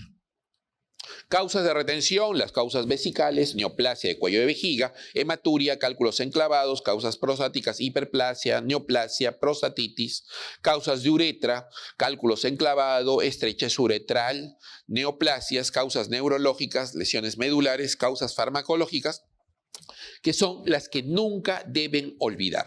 Muy bien, aquí tenemos a la cabeza anticolinérgicos, alfa-adrenérgicos, beta-adrenérgicos, antihistamínicos. Otra cosa que no deben olvidar es, por ejemplo, la administración de opiáceos. Un paciente postoperado al que le estamos dando tramal es probable que sí genere retención urinaria, producto de dos cosas. Uno, producto del estrés quirúrgico que libera noradrenalina y adrenalina, que son hormonas que normalmente cierran el cuello de la vejiga. Los opiáceos, ¿qué función tienen? Básicamente la misma, cierran el cuello de la vejiga. ¿Qué otros medicamentos más producen retención urinaria? Recuerden, todos los medicamentos antipsicóticos pueden producir también retención de orina. En los niños, el cuadro típico es aquel niño que está con gripe, está con rinorrea, le doy gran cantidad de antihistamínicos y eso también me puede producir, ¿qué cosa? Cierre de cuello de vejiga. Cada vez que yo tengo un paciente con retención urinaria, recuerden, lo concreto y lo correcto no es simplemente colocarle la sonda Foley y dejar que la orina se evacúe rápidamente. Si ustedes colocan una sonda Foley y dejan que la orina salga a libertad, lo que van a tener en un lapso de minutos es una hematuria intensa. Eso se llama hematuria exvacua o hematuria por drenaje rápido de orina. Lo correcto es colocar la sonda Foley, dejar que drene 200 centímetros cúbicos de orina y clampar la sonda. Esperar que la vejiga se acomode a este nuevo volumen, más o menos en un lapso de 3 a 5 minutos, y acto seguido, desclampar nuevamente la sonda y volver a drenar 200 centímetros cúbicos más. Este drenaje progresivo, poco a poco, evita que mi paciente presente hematuria por drenaje rápido de vejiga o hematuria exvacua. Muy bien, ahora vamos a hablar acerca de este concepto, precisamente el de hematuria, y es que nosotros decimos que existe hematuria cuando existe presencia de sangre en la orina. Hay que diferenciar muy bien el concepto de hematuria del concepto de uretrorragia. Ahora lo voy a explicar mejor. Otro concepto que también deben tener claros ustedes es que cada vez que yo tengo un paciente con hematuria, hay ciertas preguntas que tengo que hacerme yo. La primera de ellas es, si mi paciente presenta hematuria con dolor, es decir, le duele y orina sangre, tranquilos, porque probablemente lo que tengan al frente sea una migración de cálculo. Sin embargo, cuando ustedes tienen un paciente añoso, el cual ha comenzado a orinar sangre y no le duele, aquí sí presten mucha atención porque probablemente lo que tengan al frente sea un cáncer. Cuando hablamos del concepto de hematuria, me voy a referir a lo siguiente. Miren acá, en este tramo vamos a imaginarnos que existe el esfínter urinario externo. Este esfínter urinario externo es un esfínter completamente voluntario. Yo lo controlo.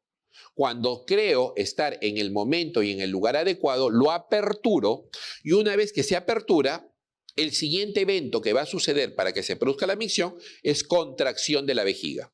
Si está abierto el esfínter y se contrae la vejiga, es en ese momento en el que comienza a salir orina y diré que eso es el reflejo de la micción.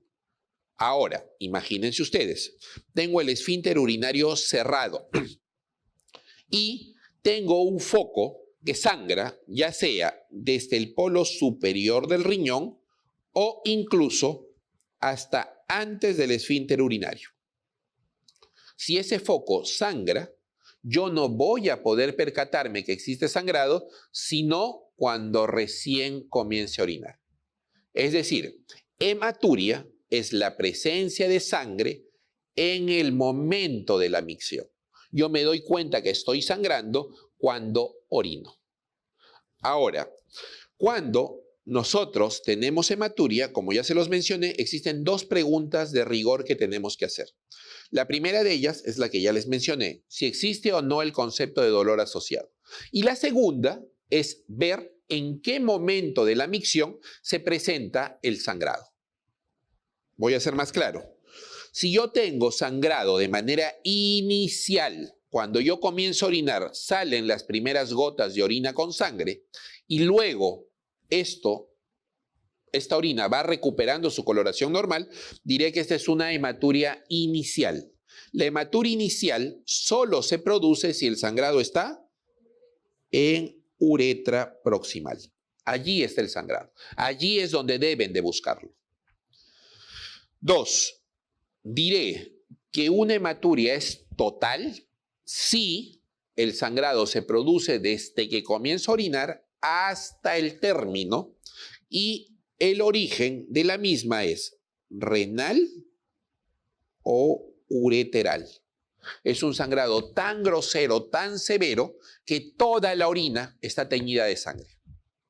Y finalmente diré que un sangrado es terminal cuando la orina sale completamente clara al inicio y sin embargo cuando ya estoy terminando de orinar y comienzo a pujar para contraer la vejiga y poder botar el poco residuo que queda, y es en ese momento que me percato que sale orina con sangre, diré que el origen del sangrado se encuentra ¿en dónde?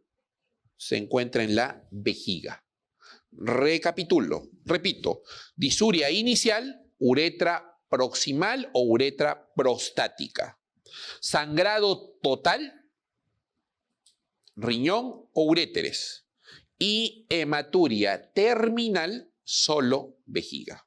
Doctor, ¿y qué pasaría si el sangrado se produce o la lesión se encuentra por debajo del esfínter urinario externo?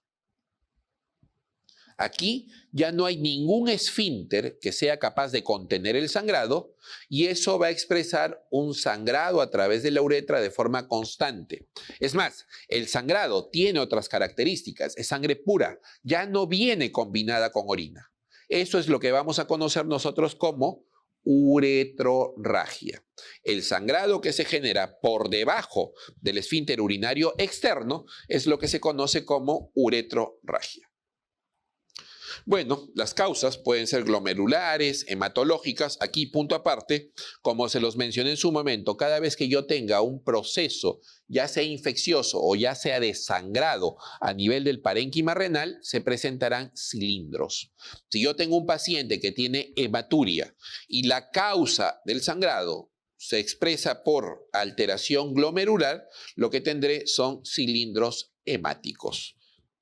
Otras causas de sangrado son las causas urológicas y el manejo básicamente es el siguiente. Lo primero que tengo que ver es la condición hemodinámica del paciente. Si el sangrado es muy intenso como para traer consigo alteración hemodinámica, lo primero que tengo que restituir es volumen intravascular.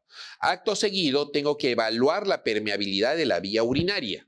Si mi paciente tiene un sangrado tan intenso que se han formado coágulos dentro de la vejiga, lo que tengo que hacer es colocar una sonda Foley gruesa que me permita sacar los coágulos y a su vez instilar cloruro de sodio para lavar esa vejiga y evitar que se vuelvan a formar coágulos. Eso se llama irrigación vesical continua. Muy bien, ya generé soporte hemodinámico, ya desobstruí la vía urinaria, ahora sí, recién me pongo a pensar en cuál es el origen de la hematuria y finalmente doy tratamiento a la causa específica. ¿Está bien? Las dos prioridades en un paciente con hematuria son, en principio, la estabilidad hemodinámica y 2, asegurar la permeabilidad de la vía urinaria. Trauma renal es aquella situación, evidentemente, en la que existe una alteración del parénquima renal producto de un evento traumático. La frecuencia o la prevalencia del mismo depende de la sociedad en la que nos encontremos. Los valores son bastante variables. En realidad, depende, como ya se los mencioné, de en dónde estemos realizando el estudio. Lo primero que deben recordar es que cuando yo tengo un paciente con traumatismo renal, es poco probable que el traumatismo obedezca solo a trauma renal. El riñón se encuentra en una posición retroperitoneal, es decir, está por detrás. Adelante encontramos intestinos, vísceras abdominales y es muy frecuente que cuando un paciente tenga una contusión, un golpe, el riñón no sea lo único que se haya afectado. Es decir, los traumatismos renales usualmente van asociados a otros tipos de traumatismos. Esta patología es preferentemente una patología de gente joven y en el 80% de los casos obedece a ¿qué? A traumatismo de tipo contuso. Ahora lo voy a explicar un poquito mejor. Para entender un poco mejor el traumatismo renal, recordaremos primero los medios de fijación del riñón, que hacen que el riñón se encuentre en su posición. Esa posición protegida por la musculatura lumbar y que se encuentra por detrás de los intestinos o por detrás del peritoneo. Muy bien. Ese riñón permanece allí básicamente por dos cosas. Uno, por el pedículo vascular renal, es decir, los vasos del riñón. Y dos, por la grasa perirrenal que lo rodea. Doctor, ¿pero existen ligamentos? Existen ligamentos de nombre, pero que funcionalmente no cumplen ningún medio de fijación. El mecanismo, por ejemplo, del ligamento espleno-renal no tiene mayor efectividad y, como vuelvo a repetir, básicamente el riñón se sostiene en su posición por la presencia de su pedículo y por la grasa que lo rodea. Es así que, por ejemplo, cuando un paciente pierde mucho peso, pierde peso de manera muy rápida, la grasa perirrenal que lo rodea se pierde y es aquí que en este momento el riñón se tosa, se cae un poco. ¿Por qué es importante recalcar que los medios de fijación de riñón son solo estas dos estructuras? Por lo siguiente, uno de los mecanismos más catastróficos para un traumatismo renal es el mecanismo de abulsión. ¿Y en qué consiste en este mecanismo de abulsión? Miren acá, por ejemplo, imaginémonos que después de dictarle la clase, yo me subo a mi vehículo, como me encuentro un poco cansado, probablemente producto de una guardia, manejo y lamentablemente en algún momento me quedo dormido al volante. ¿Qué es lo que va a pasar? Me voy a chocar. Pero como llevo mi cinturón de seguridad, el mecanismo de la cinética de mi auto me va a permitir que una vez que se impacte mi vehículo, todo mi cuerpo siga experimentando el efecto de la aceleración. Yo voy a seguir a la misma velocidad que venía. Sin embargo, el cinturón de seguridad me va a proteger y me va a frenar de golpe. Toda mi estructura central se va a frenar. Sin embargo, aquellas estructuras o aquellos órganos que no estén concretamente o bien fijados, ¿qué es lo que van a seguir experimentando? Van a seguir experimentando el movimiento. Es decir, mis brazos van a seguir avanzando, mis piernas probablemente también sigan avanzando y lo mismo va a suceder con mis riñones. Sin embargo, va a llegar algún momento en el que ya no van a poder seguir avanzando. Este efecto de latigazo se va a experimentar en mis miembros superiores, inferiores, pero también en mi riñón. Ese efecto de latigazo va a hacer que mi riñón de golpe deje de acelerarse y regrese a su posición natural. Eso va a condicionar que incluso se pueda seccionar todo el pedículo vascular. Se va a cortar la arteria y la vena renal.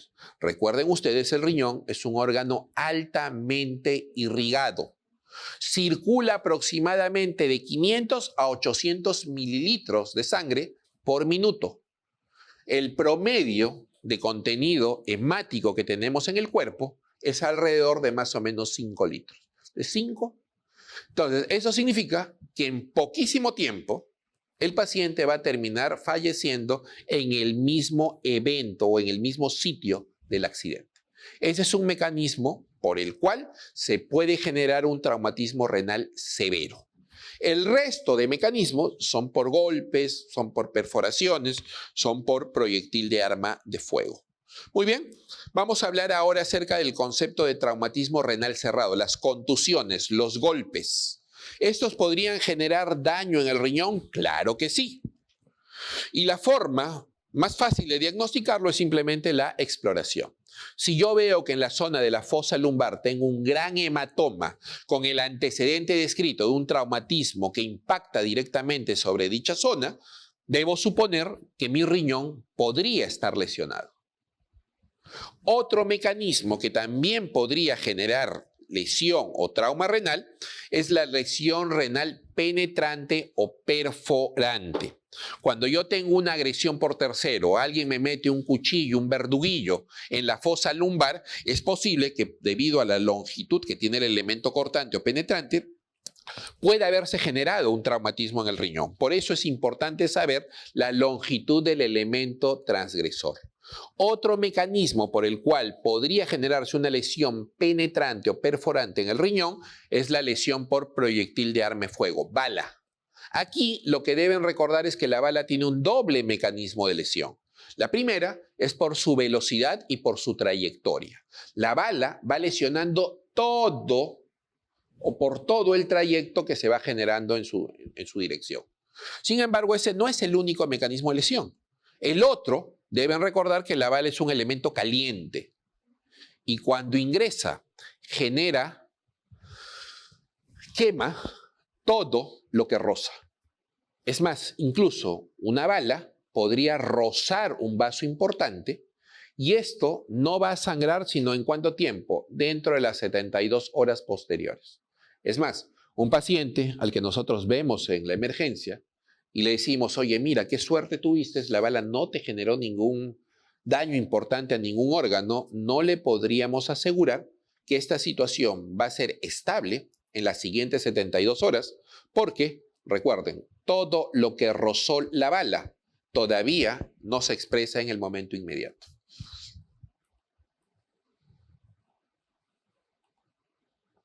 La sospecha diagnóstica depende básicamente del sitio donde se generó la lesión, pero la hematuria es un gran predictor para saber si existe o no existe compromiso de la vía urinaria. Sin embargo, deben recordar, la hematuria o la intensidad de esta hematuria no va de la mano con el grado de afectación renal.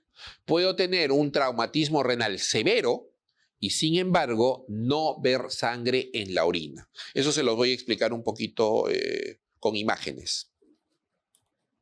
Los estudios de imagen idealmente debe ser a través de la tomografía con contraste, porque esta tomografía con contraste es el único estudio que me permite a mí clasificar el grado de lesión renal de manera adecuada. Una ecografía me ayuda, una pielografía me ayuda, pero la tomografía es el gold estándar. Entonces, con respecto a la clasificación de la Sociedad Americana de Trauma, diremos lo siguiente. Miren acá. Grado 1. Diremos que un traumatismo de grado 1 se expresa por una contusión en el riñón o un hematoma que no se expande. Miren bien, en el grado 1 no existe laceración ni afectación de la corteza del riñón. Grado 2. Ya el hematoma es más importante, ya comienza a disecar la grasa perirrenal, pero además de ello ya existe una solución de continuidad en la corteza renal que debe ser menor a 1 centímetro. Grado 3. Aquí el hematoma es mucho más importante y el grado de afectación de la corteza ya es mayor a 1 centímetro. Miren bien, grado 3. Y sin embargo, no existe compromiso de la corteza o del parénquima renal lo suficientemente marcado como para que se evidencie sangre en la orina. Todavía no hay sangre en la orina. Miren, ya es un grado 3 y sin embargo no hay sangre en la orina. Grado 4. 4 de 5 posibles. Miren, en el grado 4, ahora sí, ya la lesión ha logrado extenderse de manera suficiente como para comprometer el sistema excretor urinario. Y ahora la sangre se puede ver en la orina producto de lo grande que es la lesión. Incluso la misma orina también puede salir para combinarse con el hematoma perirrenal. Recuerden ustedes, dentro de las combinaciones posibles que existen en el cuerpo, una de las peores es la presencia de sangre y orina de manera conjunta. Esto se llama urinoma y el urinoma es muy fácil de infectarse. Grado 4 también obedece a la laceración. No se ha cortado completamente el pedículo vascular, pero hay un compromiso que genera dificultad para la irrigación del órgano renal.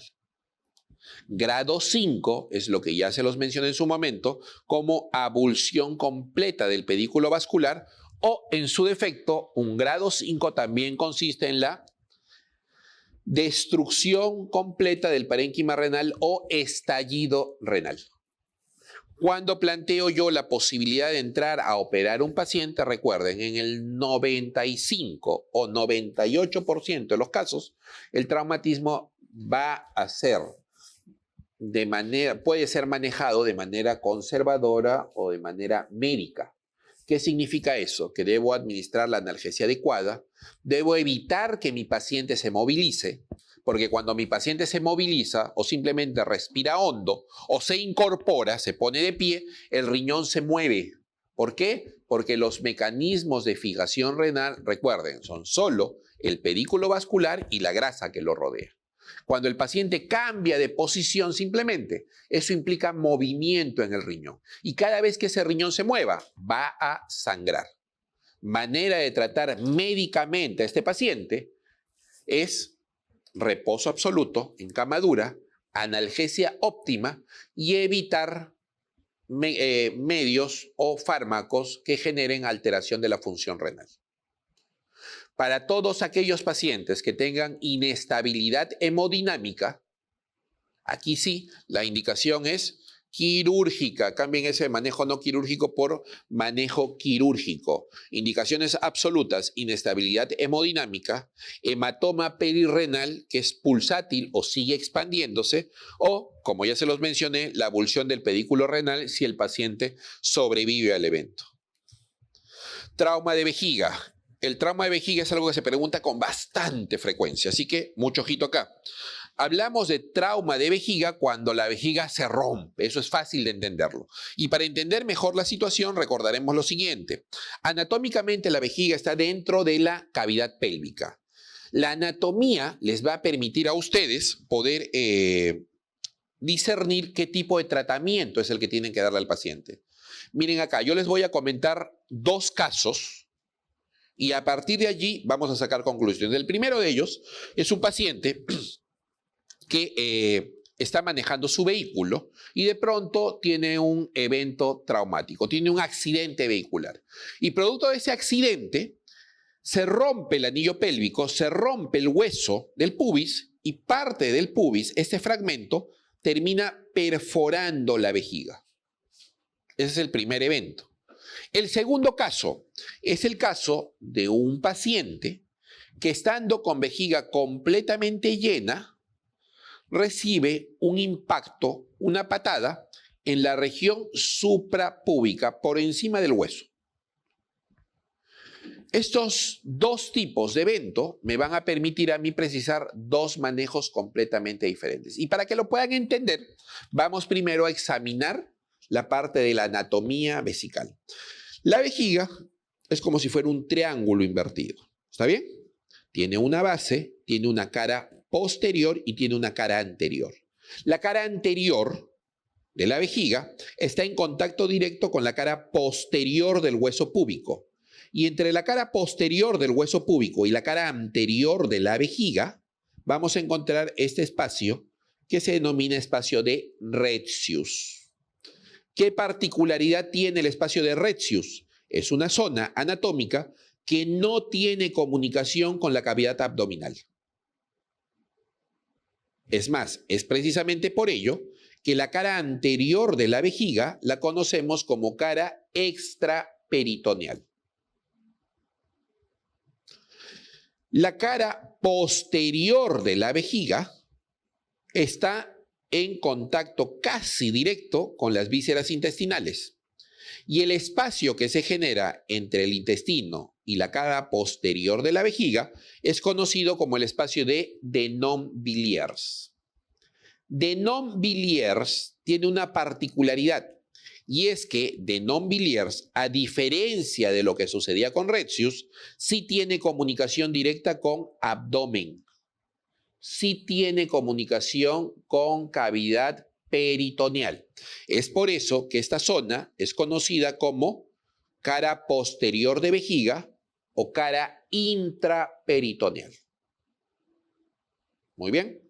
Recapitulamos. Entonces, el primer caso es de este paciente que tiene un traumatismo a través de un evento traumático por accidente vehicular y al cual se le ha roto el hueso púbico y terminó perforando la vejiga en su porción extraperitoneal o cara anterior.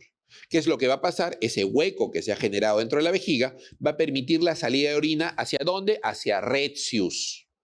¿Pero qué particularidad tiene Retzius? Doctor, Retzius nunca permite el pasaje de orina hacia la cavidad abdominal. Por ende, mi paciente jamás presentará peritonitis urinosa. A pesar de que está rota la vejiga, lo único que necesito es que esa vejiga se cierre sola. ¿Y cómo aseguro que se cierre sola? Lo único que voy a hacer es colocarle a mi paciente una sonda Foley durante 10 o 14 días. Voy a asegurar una nutrición proteica adecuada. Voy a evitar que tenga infección urinaria y en un lapso de 10 o 14 días, ese huequito que tiene la vejiga se va a cerrar solo. ¿Necesité drenar la orina? No, porque esa se va a reabsorber. Ahora, el segundo caso es el de este paciente que practica un deporte de contacto extremo y que con vejiga llena recibe una patada en la zona suprapúbica.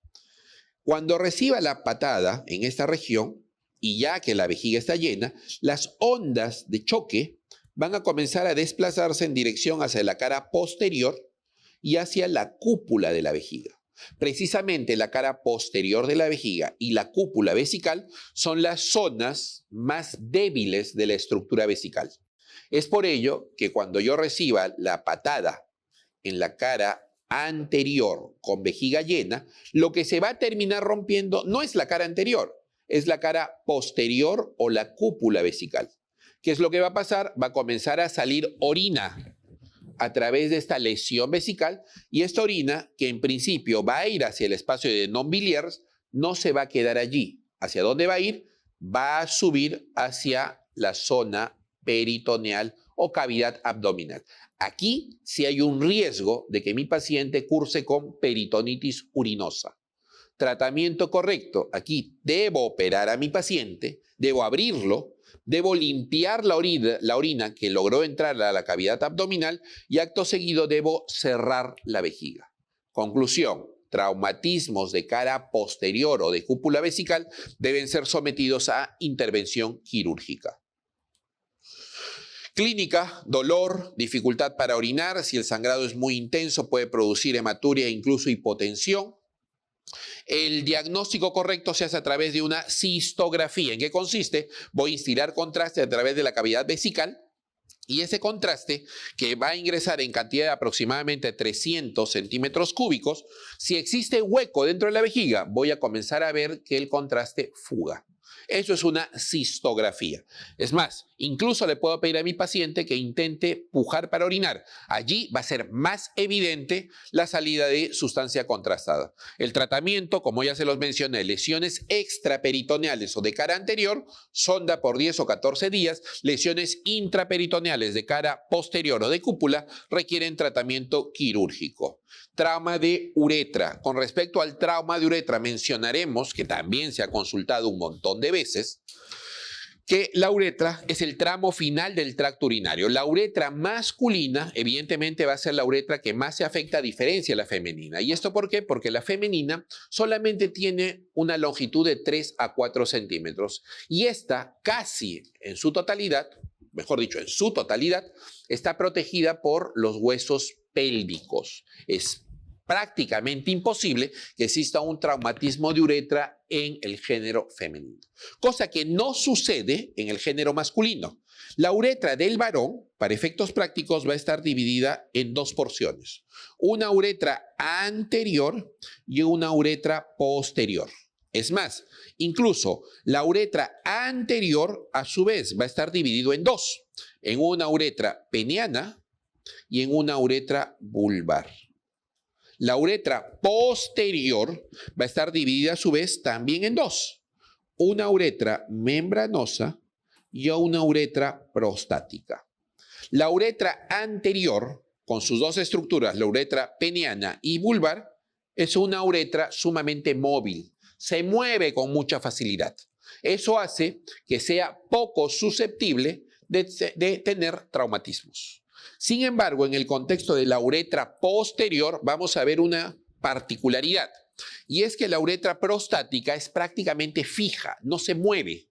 Sin embargo, la uretra membranosa es una estructura que se encuentra en el medio de dos. Una uretra completamente móvil, como la uretra anterior, y una uretra posterior completamente fija. Eso hace que la uretra membranosa sea la uretra que expresa la mayor cantidad de traumatismos uretrales. Muy bien.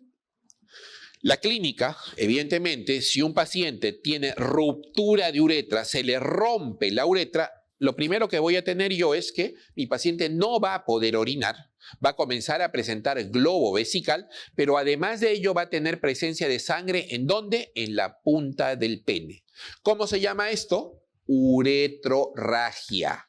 La uretrorragia es signo inequívoco de trauma a nivel de la uretra.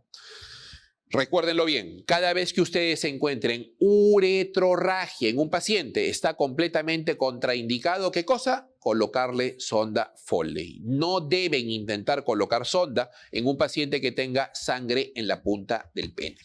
Muy bien, la uretrorragia asociado al concepto de globo vesical nos da como consecuencia pensar en la posibilidad de que el paciente tiene la uretra rota.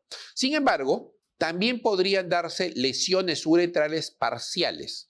Cuando la uretra está completamente rota, voy a encontrar sangre en la punta del pene y voy a encontrar un globo vesical. Sin embargo, podría encontrar sangre en la punta del pene y mi paciente todavía podría orinar algo. Eso significa que la uretra está lesionada, pero no está partida. Eso se llama trauma de uretra incompleto. Si ustedes en un paciente con trauma de uretra incompleta intentan colocar sonda, podrían terminar de lesionar esa uretra que todavía no está rota. ¿Está bien? Para poder hacer el diagnóstico correcto de un traumatismo de uretra, lo que yo voy a hacer es solicitar un estudio que se llama uretrografía retrógrada. Grábenlo bien. ¿En qué consiste? Voy a introducir contraste a través del pene y este va a discurrir hacia arriba. Donde yo vea que exista falta de pasaje de la sustancia contrastada o disminución en el calibre de la misma, diré que allí se encuentra la zona del trauma uretral. Tratamiento correcto para un paciente con trauma completo, lo que debo de hacer es una talla vesical o cistostomía. Para aquellos pacientes que tengan traumatismos incompletos, hay que dejarlos evolucionar y solicitar una uretrografía retrógrada algunas semanas después. ¿Por qué? Por el alto riesgo de que después de que cese el traumatismo, el componente inflamatorio comience a presentar estenosis de uretra, que es la principal complicación posterior a un evento traumático a nivel de la uretra.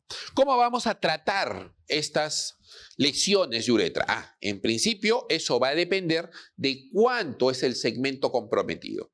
Si yo tengo un segmento de uretra, miren acá, que mide menos de 2 centímetros lesionado, lo que yo voy a hacer es entro por el pene con un aparatito especial que tiene una cámara y tiene una cuchillita en la punta y la zona donde está estrecha la voy cortando, la voy remodelando. Eso siempre y cuando el segmento sea corto. Eso se denomina uretrotomía interna.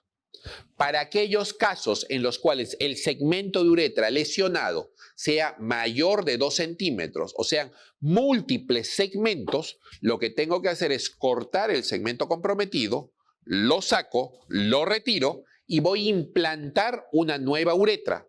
¿De dónde saco ese tejido para la nueva uretra? Perfecto.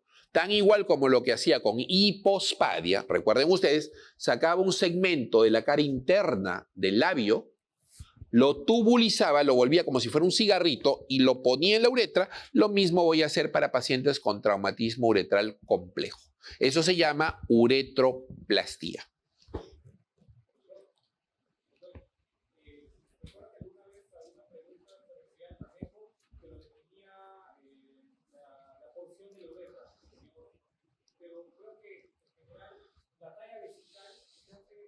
Como medida de emergencia. No, sí, como medida de emergencia. Y el tratamiento de emergencia que tú tienes que tener en un paciente que no puede orinar siempre será la talla. Después vas a ver cuánto de segmento está comprometido y qué segmento está comprometido. Para eso usualmente existen 2 posturas, 2 escuelas. La primera de ellas me dice, doctor, ingrese usted dentro de la primera semana de ocurrencia del cuadro. Y existe otra segunda escuela, que es la de la mayoría de los urólogos, que menciona, oye, tranquilo, no tienes por qué desesperarte, colócale su talla, espera que pase el componente inflamatorio y luego de 3 meses plantea una nueva uretrografía para ver qué segmento está comprometido y cuán largo es el segmento a tratar. ¿Por qué? Porque si tú lo tratas muy temprano, ¿qué es lo que va a pasar? El componente inflamatorio va a seguir. Y en la uretra debes recordar que existen dos particularidades. La primera de ellas es que la uretra es un tubo que normalmente para cerrado. Solamente se apertura cuando orinamos. Es decir, un componente tubular que está mucho tiempo cerrado, ¿qué es lo que va a pasar? Se va a estenosar, se va a cerrar. Más aún si lo tratas cuando todavía existe componente inflamatorio. Y dos, es que la irrigación a nivel de la uretra es tan marcada que el componente inflamatorio suele ser bastante severo. ¿Por qué apurarte? ¿Por qué alocarte? Mejor esperas con tranquilidad que pase todo el componente inflamatorio y 3 meses después decides cuál va a ser la mejor postura de tratamiento para tu paciente. Pregunta número 14. Albañil que sufre caída del segundo piso presenta dolor en la región del periné. Al examen encontramos presión 140/70, frecuencia cardíaca 110 por minuto, hematoma en la región del periné que le impide la deambulación. Se aprecia sangre en el meato uretral.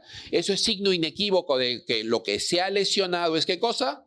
Uretra. La radiografía de pelvis demuestra fractura de la rama isquiopúbica. Se sospecha de una probable fractura de uretra posterior. ¿Cuál es la conducta inmediata a seguir? Lo primero que tienes que hacer es diagnosticar. ¿Qué cosa vas a solicitarle? Una uretrografía retrógrada. Varón de 30 años que presenta caída ahorcajada, es decir, se cayó con las piernas abiertas sobre una estructura dura.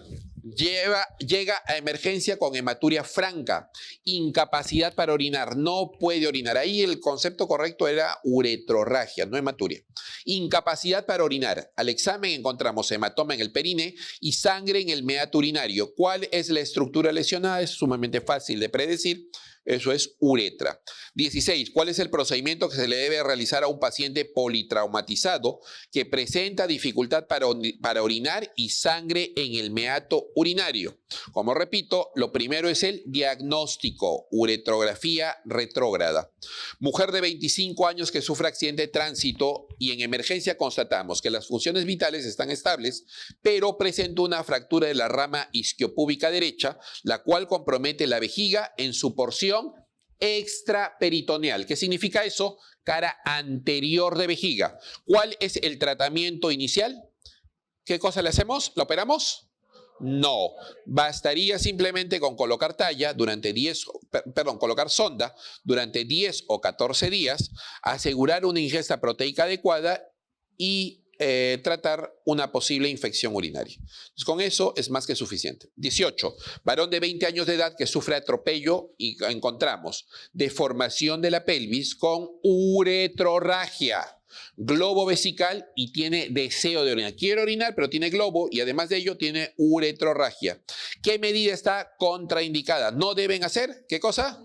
Colocar sonda. 19. ¿Cuál es el tratamiento quirúrgico de emergencia de la ruptura completa de uretra posterior? Tratamiento quirúrgico. ¿Qué cosa van a hacer? Talla. Tienen que asegurarse que la orina salga. Talla vesical. ¿Cuál es el signo más frecuente del traumatismo de uretra? Ya lo mencioné. Vamos. Eso es sangrado uretral. 21. Varón de 40 años politraumatizado y estable que presenta sangre en el meato uretral, uretrorragia, con edema de escroto. La mejor prueba diagnóstica. ¿Cómo hacemos diagnóstico? Uretrografía retrógrada contrastada. En condiciones normales, una mujer adulta presenta deseo de micción cuando tiene un volumen vesical de 150 a 250 mililitros. Y eso es para todos, no solo para la mujer. La capacidad vesical sí es lo que varía. En el contexto del varón suele ser entre 300, 350 hasta 500 y en la mujer suele ser un poquito más, hasta 600. 23. Una mujer de 40 años de edad con necesidad imperiosa de miccionar y a la cual se le escapa la orina antes de llegar al baño, ya que no puede retener la orina. Al examen encontramos uretrocistocele de primer grado. El diagnóstico es, bueno, esta pregunta la vamos a resolver en el tema siguiente, pero se les voy adelantando. Existen varios tipos de incontinencia urinaria. Cuando nosotros presentamos escape de orina, eso se llama incontinencia urinaria. A partir del año 2002 es que se deja de lado este concepto de que tenía que haber una cantidad de orina para que era la que se escape para poder diagnosticar incontinencia urinaria. A partir del 2002 en adelante, las guías clínicas lo que mencionan es que la cantidad no es importante. Basta con que se le escape orina al paciente en cantidad suficiente como para generar alteración funcional, laboral, social o emocional. Hay algunos pacientes o mujeres que por escape de orina interrumpen o cortan completamente la actividad sexual. Basta con que exista algún cambio en el ámbito de desarrollo, desenvolvimiento del paciente para ser considerado como incontinencia urinaria. La cantidad ya no es suficiente. Entonces, existen varios tipos. Cuando nosotros tenemos un paciente que presenta escape de orina, si se demora en llegar al baño, eso se llama incontinencia urinaria de urgencia. Esa necesidad imperiosa, graben bien esa palabrita, imperiosa, va de la mano con el concepto de incontinencia urinaria de urgencia. Bueno, damos paso a un breve receso y continuamos con lo demás.